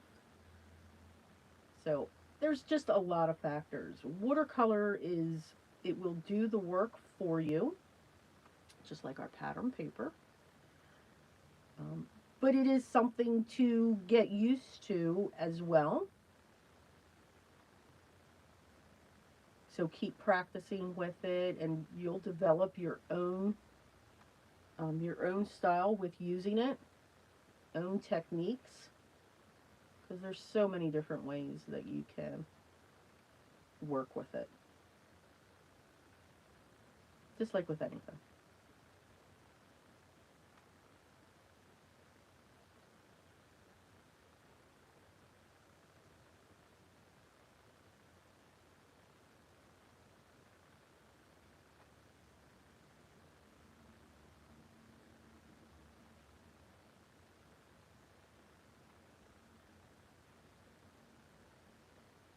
I bet you thought I was going to forget this one. I almost did. All right, one last set.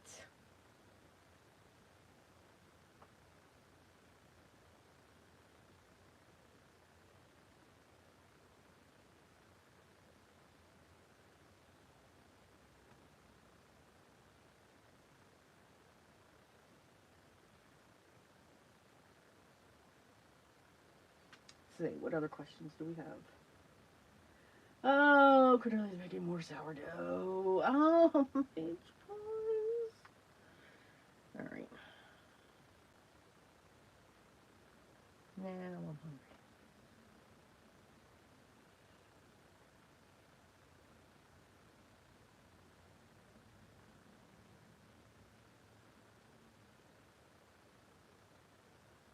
And watercolors, honestly, they don't take long to dry as long as you don't have, again, a lot of water coming down or onto the paper. Now, I could tell with some of the flowers, I probably could have removed some of the water on some of them because they did take some time to dry. But again, I do like to let the watercolors go on their own because they'll continue to move.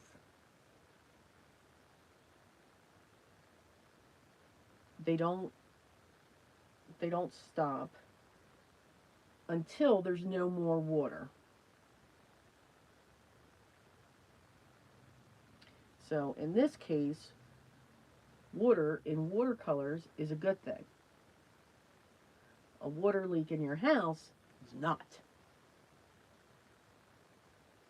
Because the water will just keep going until it finds a spot to stop. Here, we don't want it to necessarily stop. We want them to keep moving together.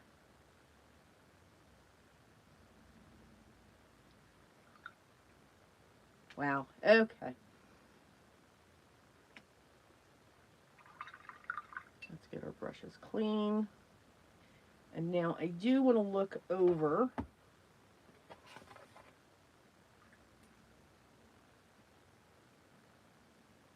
because these harsh lines, I just would like to get those smoothed out just a little bit.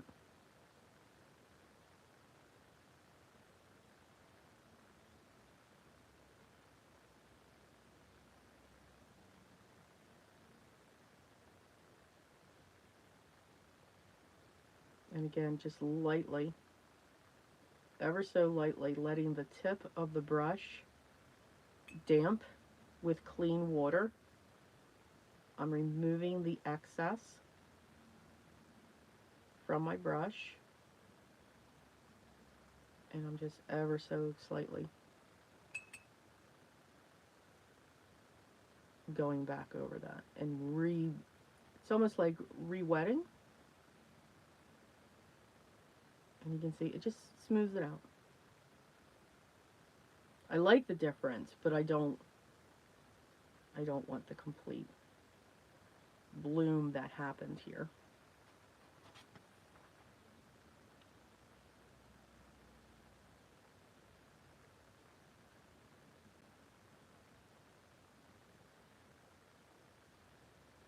Because leaves aren't all one shade for the most part.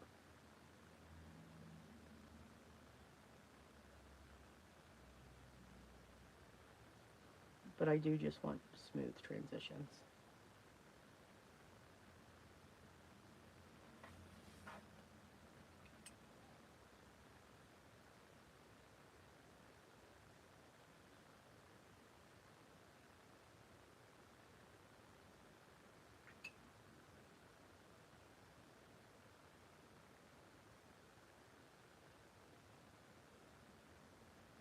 Wrong one.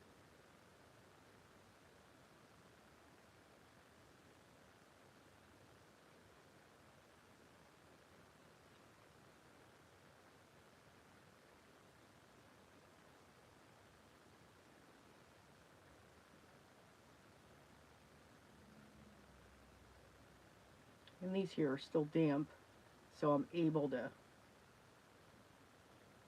just push those around. All right, now where is that spot? So here's our spot now that it's dry. Yes, you can see it, but you're barely going to see that. So I'm not going to worry about it, and I'm not going to work that anymore. All right, so those are our two panels.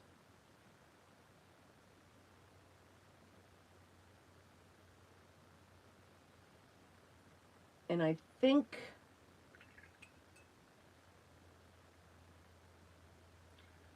I'm just going to let these go. Now this here, I'm going to push this back just a little bit. I just added a highlight in there.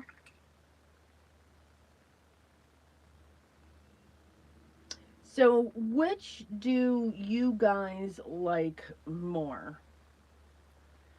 I like them both, actually.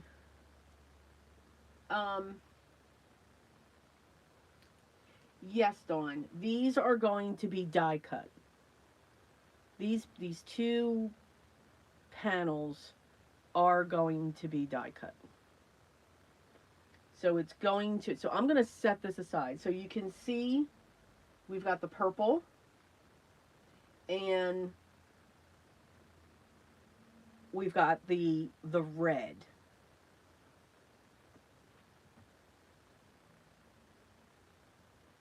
Which ones do you like? I do. I'm really liking both of them now. Now that this dried, I am liking both of them.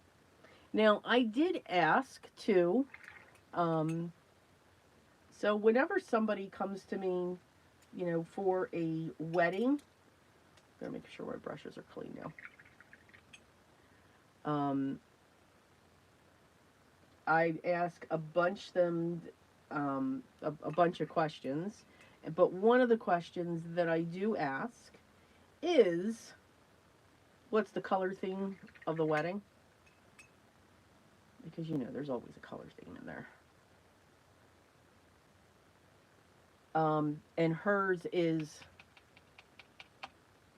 red and yellow, marigold. So if we look,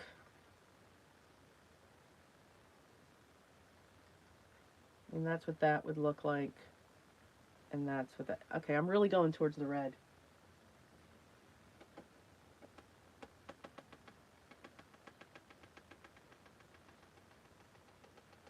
Oh, you guys are so sweet. All right, I'm going to move my watercolors out of the way. That I'm going to do. Because if not, y'all know what's going to happen. Just saying. Just saying. Hang on.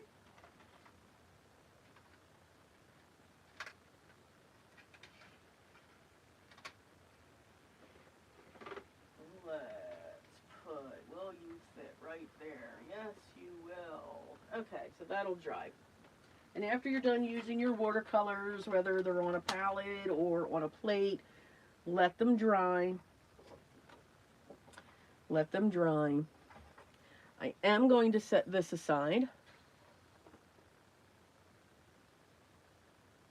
because that just needs like another 10 minutes going on there. So here's the card panel, and we're going to move the water. Can you all tell I'm a klutz? And I know it. Okay, those two colors made an awesome granulation. I'm just saying. So this is going to sit in the center. And then the panels, one's going to sit here, and one is going to sit down here. Now, I have the funny feeling that we're going to have to move or lift. No, because we're going to take this and we're going to cut some of it off. I really want the flowers to be up above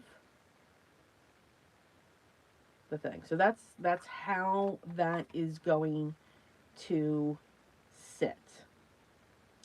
So with that said, let's get these glued together. And I'm going to choose, that one's going to be the red. And then that's the other font that I did. I'm glad I didn't do 3, which is what I was going to do. There's a marathon. We're not going to add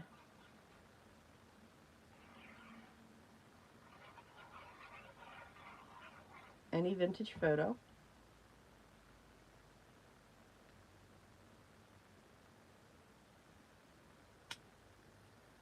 But I did want this framed because it'll peek out.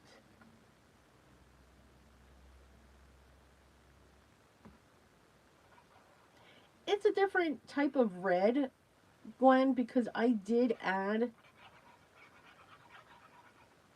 I chose a very vibrant, deep red, as strange as that is. I won't say what I like to call it. I mean, it's a deep, rich red. I added a little bit of the mortem color that's like, to me, that's like a purple brown shade. To me, it's just got a hint of purple to it. And I will be propping up the flowers. They'll be propped up like a frame. So I'm going to get these onto these bases, and then they'll be able to choose. Purple one's going to go on that one. And then I finally, with the strong red base, I added some, and I'm just eyeballing the center. I did add some indigo to it. So there is a touch of purple. It's just very, it's a very deep, dark purple.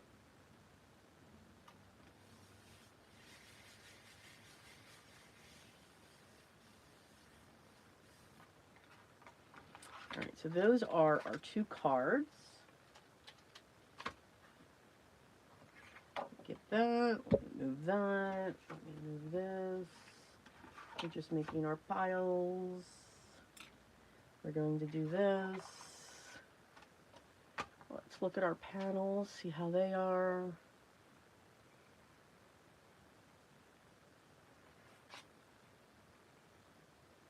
I don't see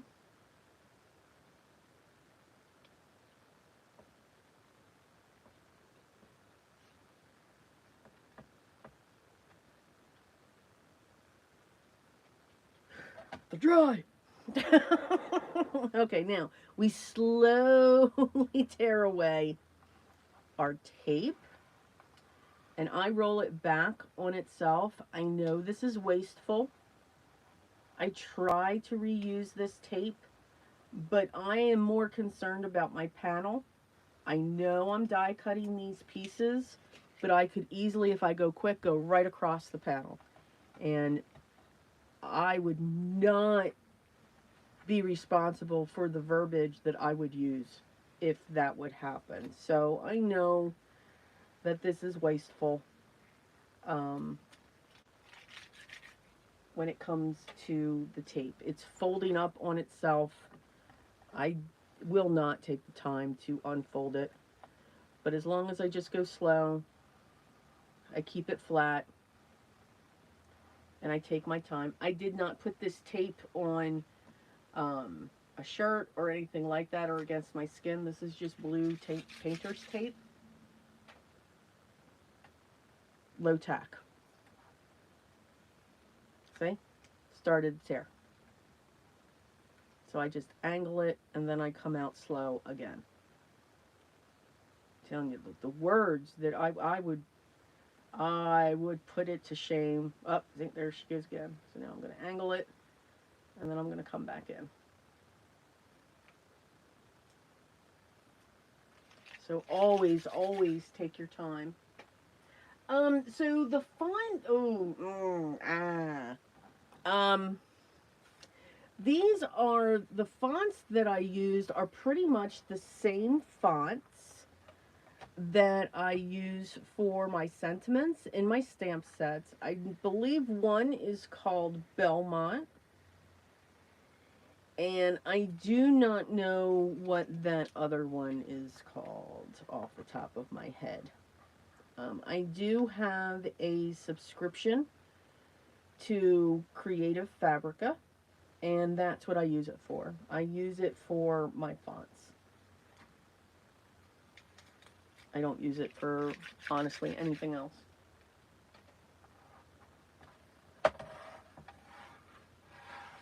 Oh, Dawn. All right. Go do what you need to do, and please, be safe. Be safe.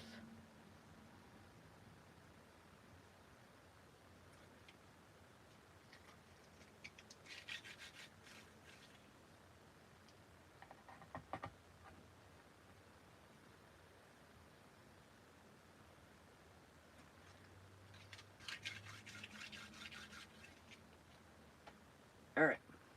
So there's our panels.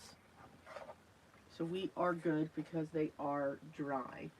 The good thing though too, what I'm really liking is I don't think I have to add any color pencil to these.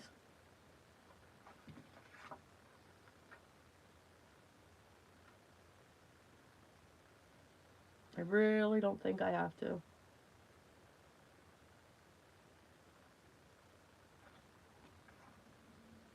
I think I'm just going to let them be. Yep, letting them be. That's a happy day. So usually if they continue to bleed and I don't have all of this difference from these highlights, what I do like to do is I love mixing, and I know that's a strange term to use, but I do, oh my, that is really on there. So, oh my, all right, we'll put this in another packaging. Goodness me. I really do like to mix watercolors and colored pencils together.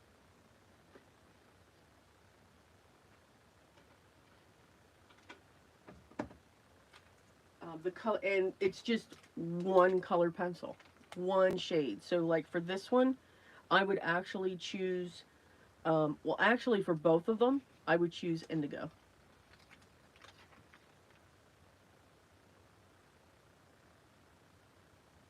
I'm just going to grab, this is a magnetic sheet,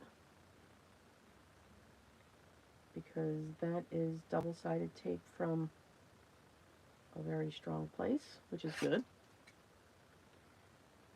I'm just going to put that there. So now that'll be able to sit there. Okay.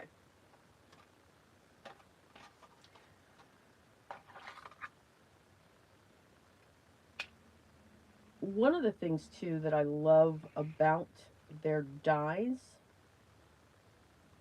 is they also do the insides as well. Alright, so 10 hours later, of me trying to get this lined up. Yes, I'm on my tippy toes.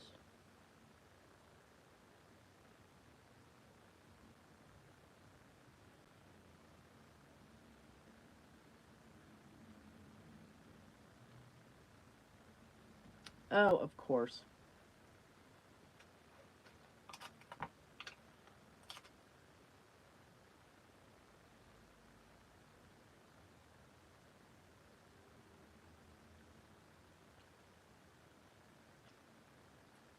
And we're going to tape heavily.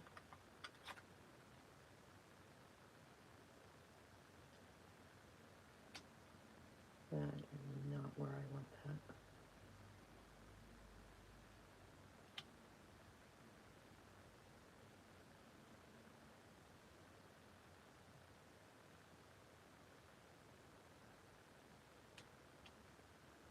And we're going to go right there.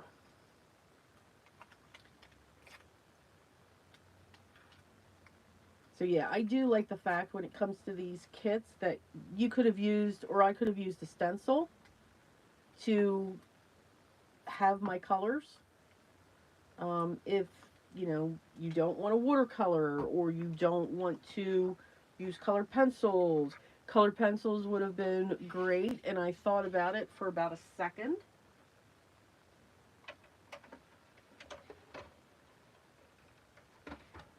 However, if I did that, one, two, four would not have been done, and we would still be on the first one.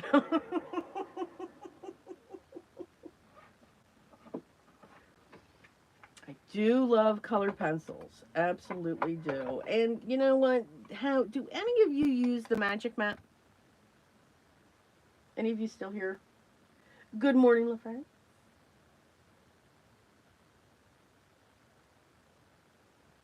Um, do they flatten out? Anybody know? I need a piece.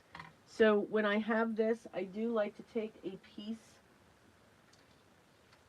of copy paper.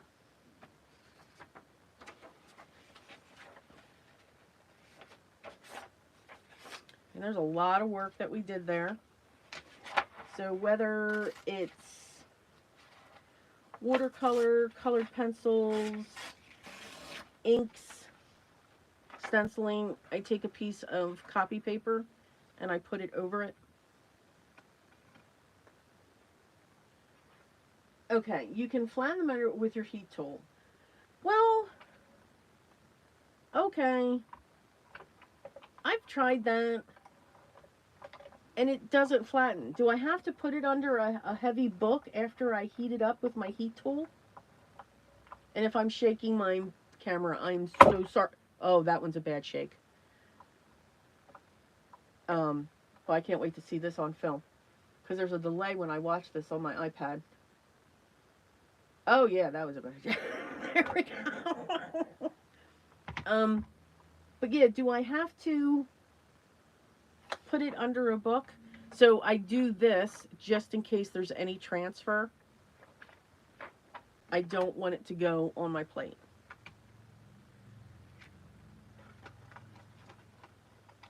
Because I used it, and I'm going to carefully remove this if my mint tape is on it, and then that's what the panel looks like. I love that they have these areas here that they also die cut. I mean, I am a fan of Altenew, very much so. And the reason why that jumped like that is because of this flat edge.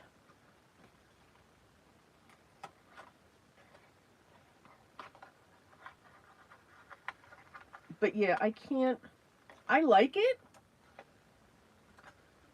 I do like the mats. I do wish that they would make a size specific for the original Spellbinders. Um, they have one that says that fits it, and it does, but it's longer, and that's just making me nuts. Absolutely making me nuts.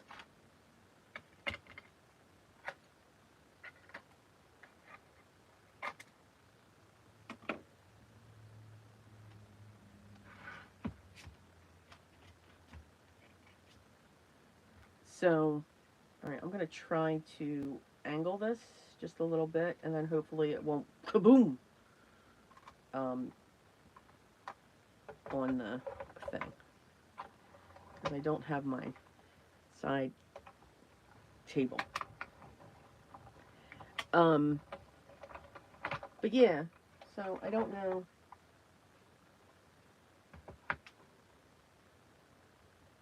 Oh, so I keep it on until it flattens. Oh, I throw mine out the dryer. Okay, Cordelia, I'm literally seeing you just throwing it out there because that's just awesome. Oh, and the sun's out today. Which that means we're gonna get storms again. Oh my goodness.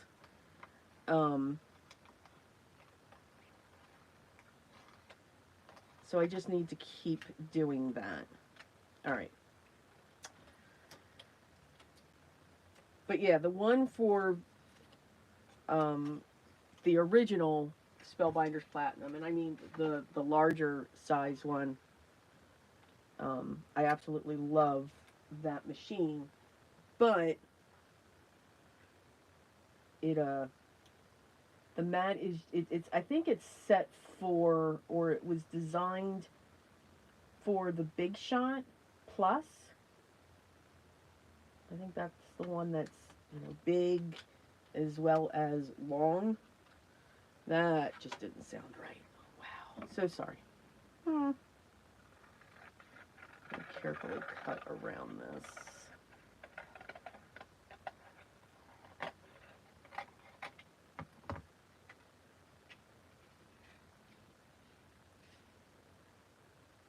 But yeah, I can't, I tried using it and I'm just not comfortable with that piece overhanging or that piece going through first.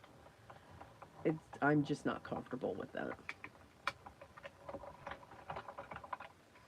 So if you always, a flat edge, if you always angle it, it won't kaboom. And yeah, no, I'm not using my piece of copy paper anymore. So I must have gained confidence at some point.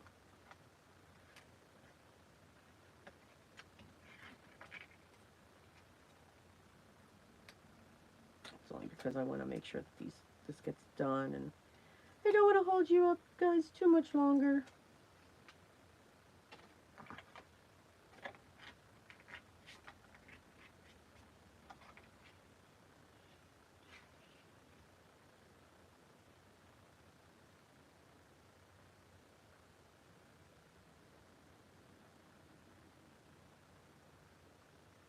Oh.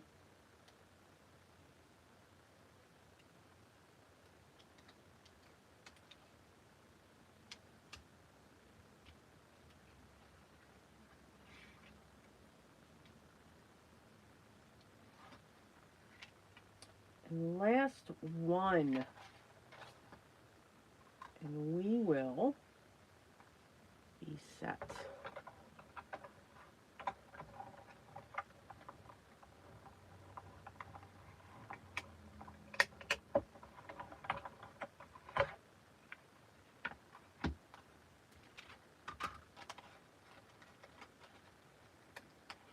Please don't tear, please don't tear.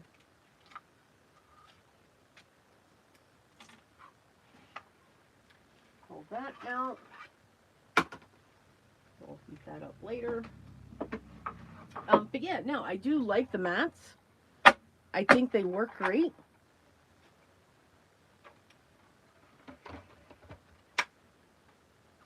You just need to give me that other size, and then I would be a happy camper. All right, let's work on the red one first. So this is how that's going to go. We will be trimming not much off that one. And then this is going to come here.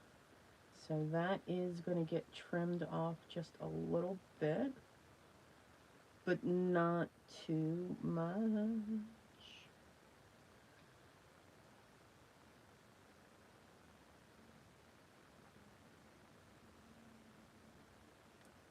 I'm wondering if I angle it. I'd rather not take anything off. And I know I don't have to here.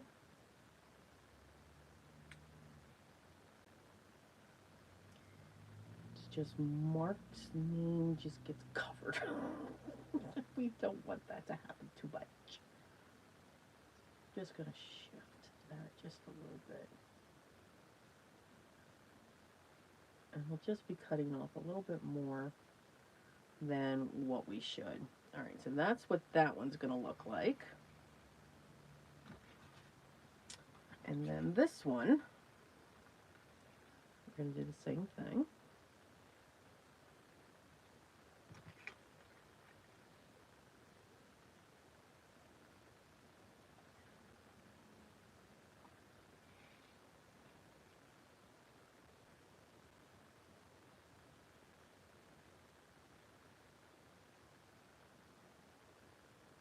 So that is what they look like.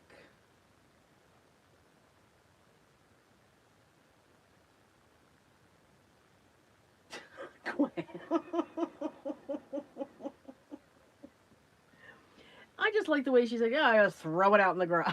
Just so I could like open up my window and just throw it out there right now. So that would be funny. All right, and I do think, yeah, I do want this propped up.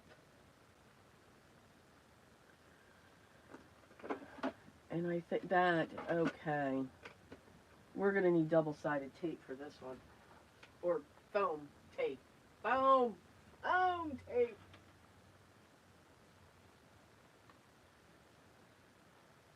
I am going to use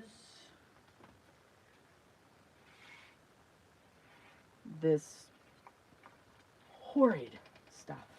Oh, it is absolutely horrid. You know, when you think something is a good price, oh, don't believe it.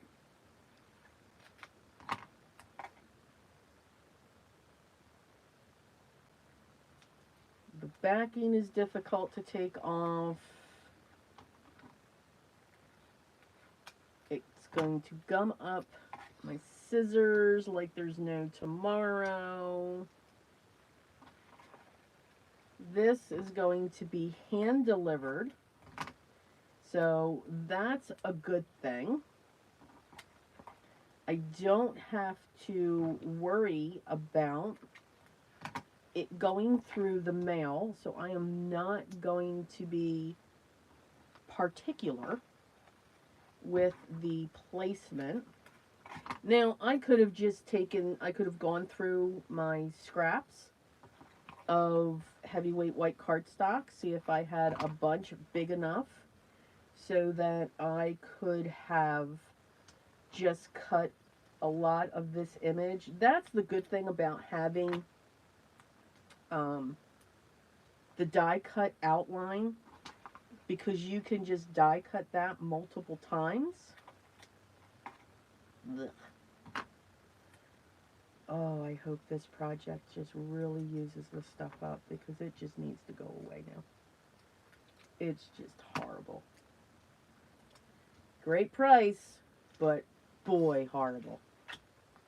Not, oops.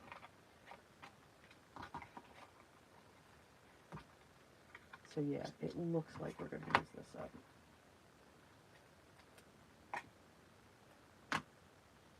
I mean, it's even sticking all over my fingers. So this does not go anywhere. I mean, I will say that. It is very strong, very durable, but it's just a mess. Absolute mess.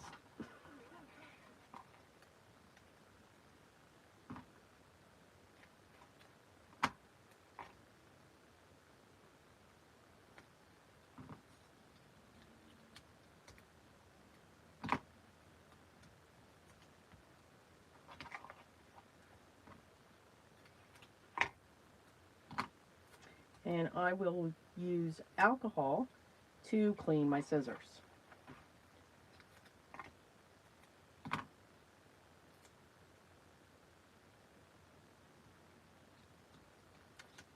that would be rubbing alcohol.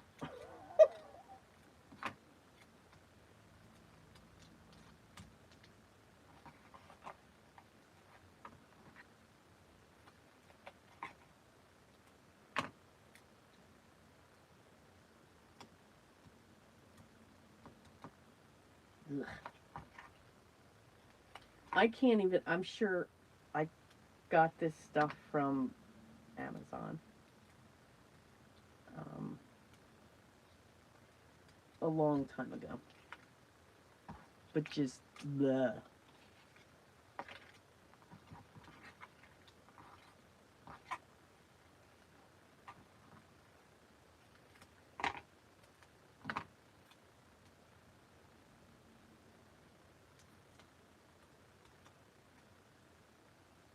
And it's just gathering up on my fingers.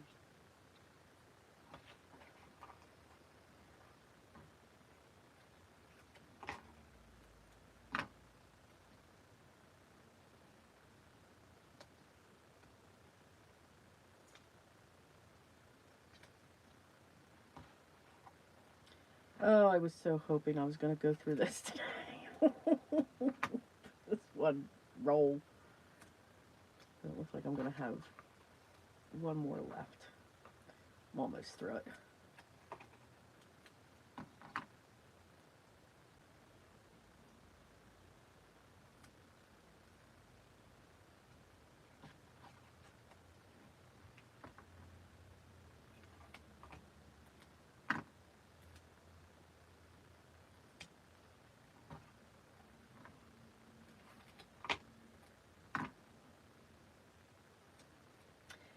Oh my goodness, Max. You alright down there? What are you doing?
Just a few more pieces.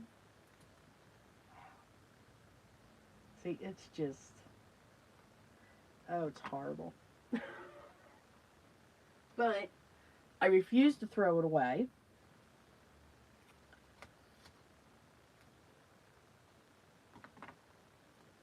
So I am just using it up.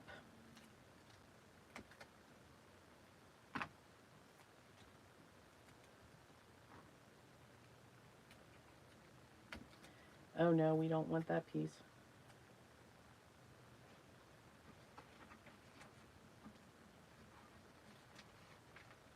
And now stop. Alright, I think just one more.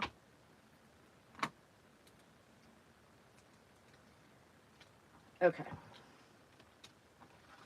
Now let's get them on.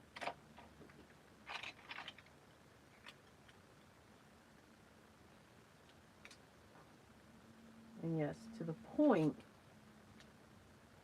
where the release paper is sometimes very difficult to get off as well.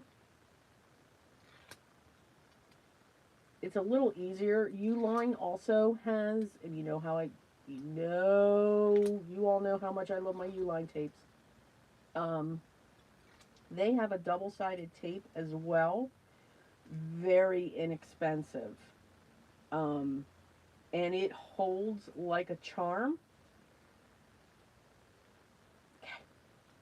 But the release paper, very difficult to remove. So unfortunately, I do not recommend it. Okay, I am standing up on my tippy toes. And we are going to set that down just like that. I will trim out and trim alongside the cards.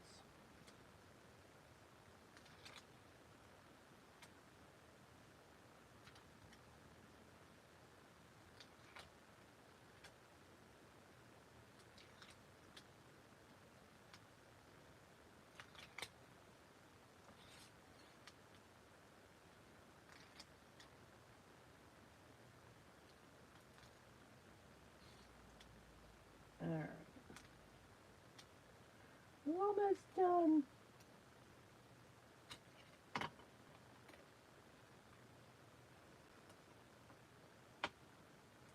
Yep, that was a good time to check that.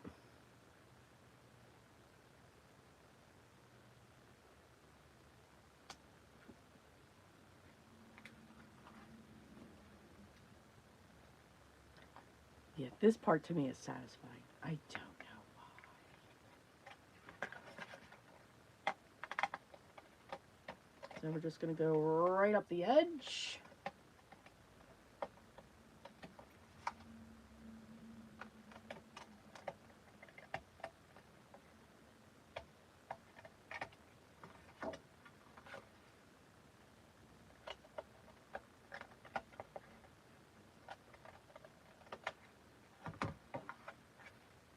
Boom.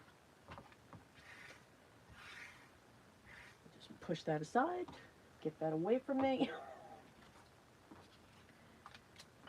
And now our final one.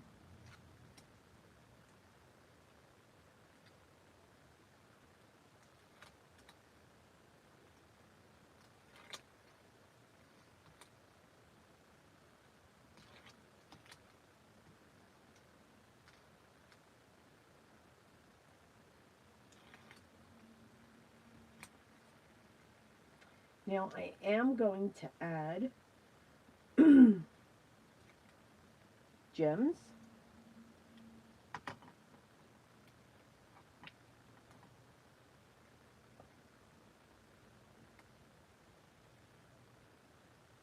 Something, found it.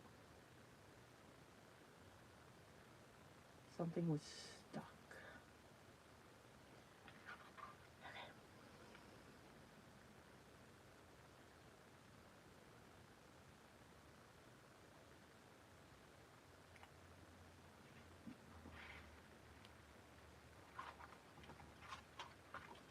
I'm going to add brown pearls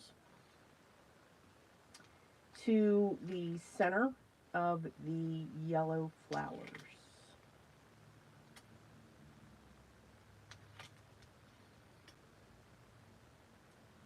And then we will call these two cards done.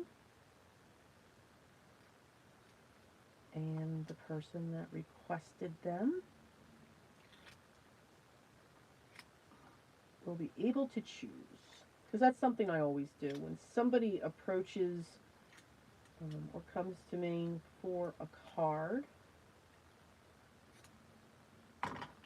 I don't just make one, I will make options because I believe everyone should have options.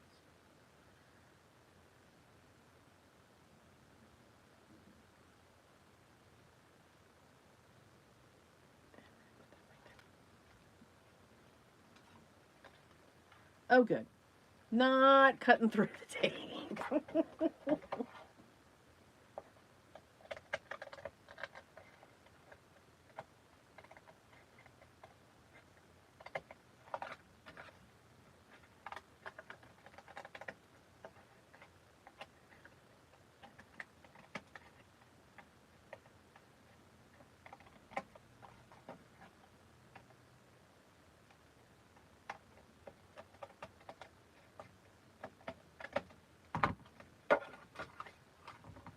And there's that one. All right, let me grab my gems and we'll get you guys on your way.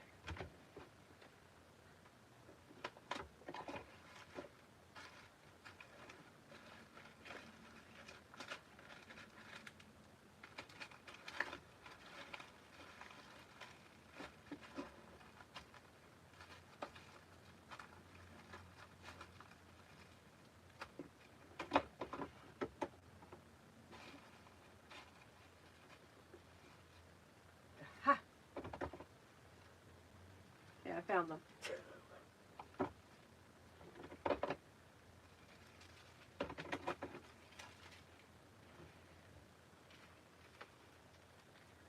It's taking me a little longer than what I thought.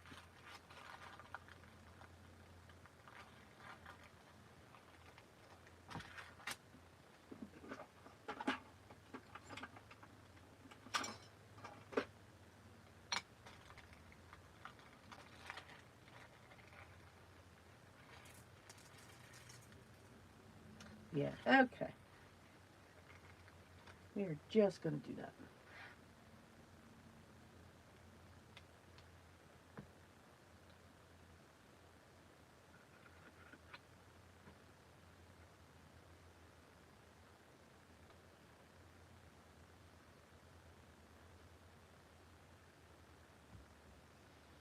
Woo-hoo.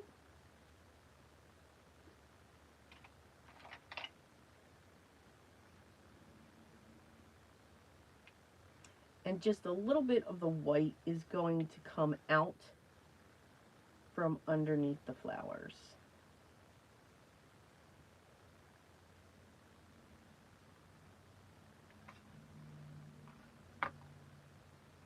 Again, nothing. Did you hear that? I'm just saying, did we hear that? The only one I missed it on. Wow. That is just... Yeah, I'm shaking my head. And you're all probably sitting there saying, okay, what is she going to do? Well, she's got to fix it.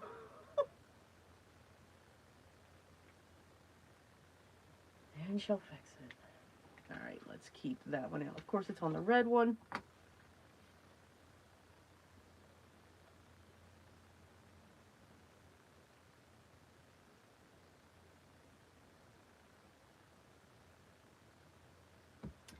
So I am not going to pull out, well, I guess I could. So what's going through my brain right now is how do I fix this? I really don't want to watercolor on top of this panel.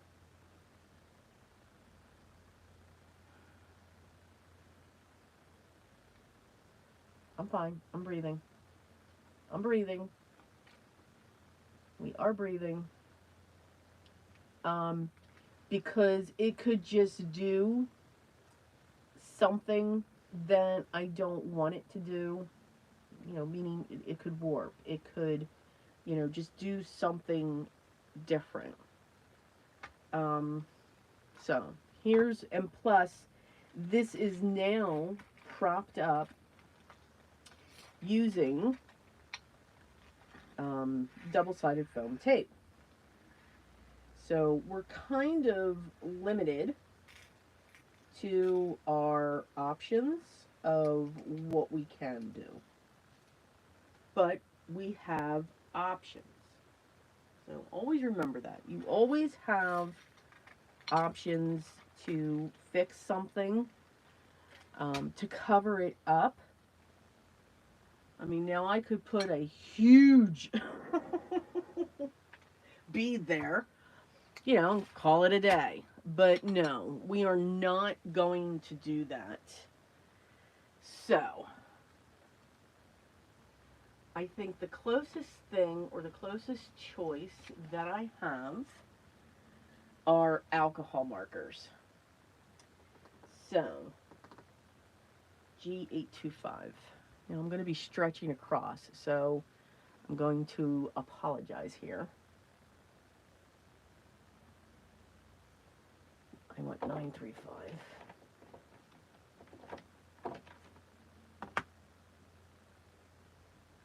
And I want 835.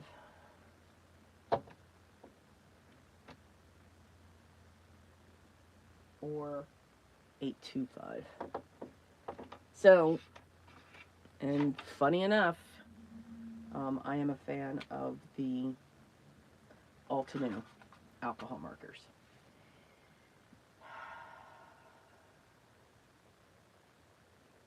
So very carefully, I'm just going to dab my colors in very lightly. Look, see, you can't even see it. And I'll add the second one at the base as well. See? All gone. All done. Yep. That's all you gotta do. I know. Yeah. See? Almost had a moment. Now, I am also going to, because you guys know I cannot resist. You know that.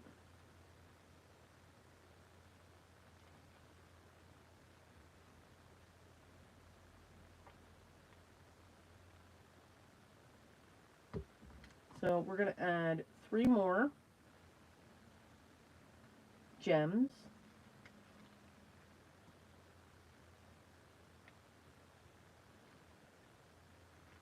Because I only have an even number on here.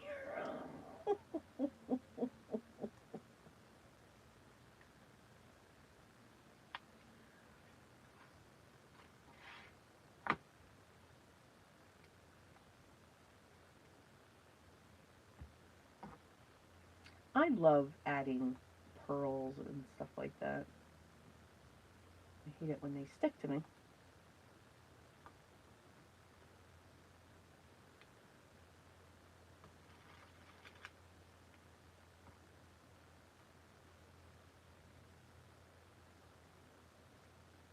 Okay, let's stop fighting with me. Oh my goodness!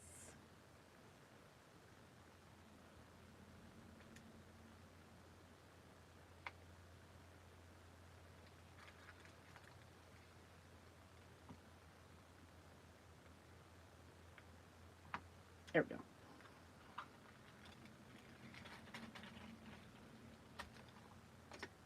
Now I can say that the cards are done.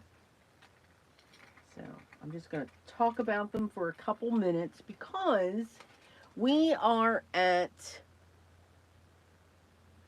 we're close to 3 hours.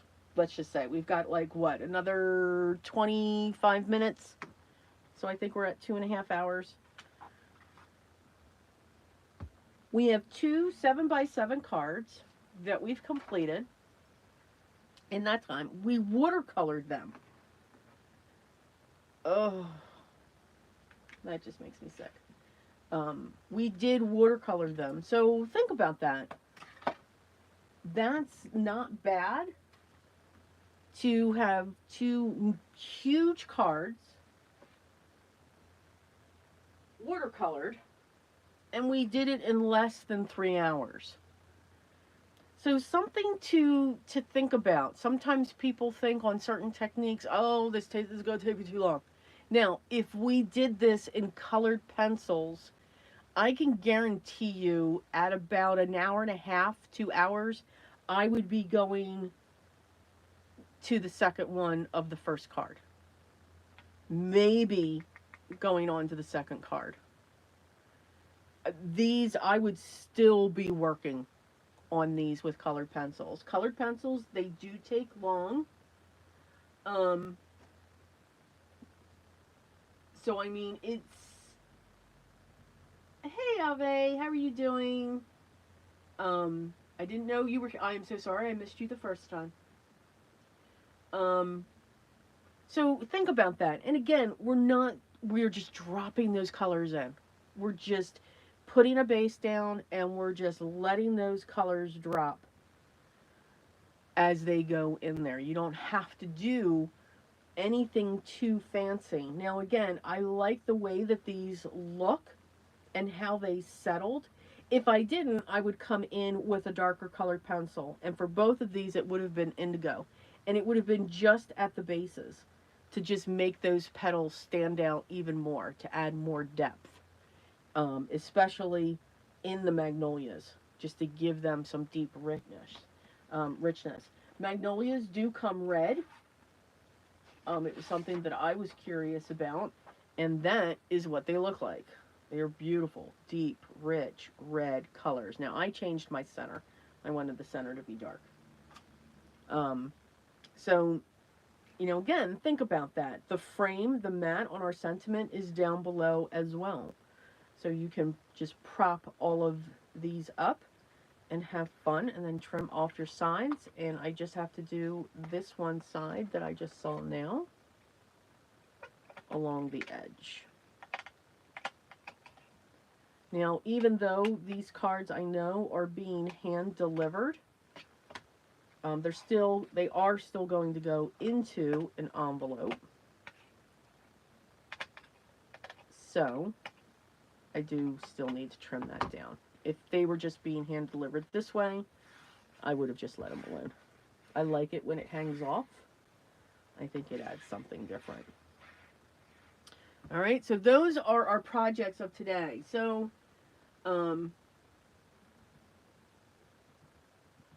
I thought they were only white. What do you mean? What do you mean?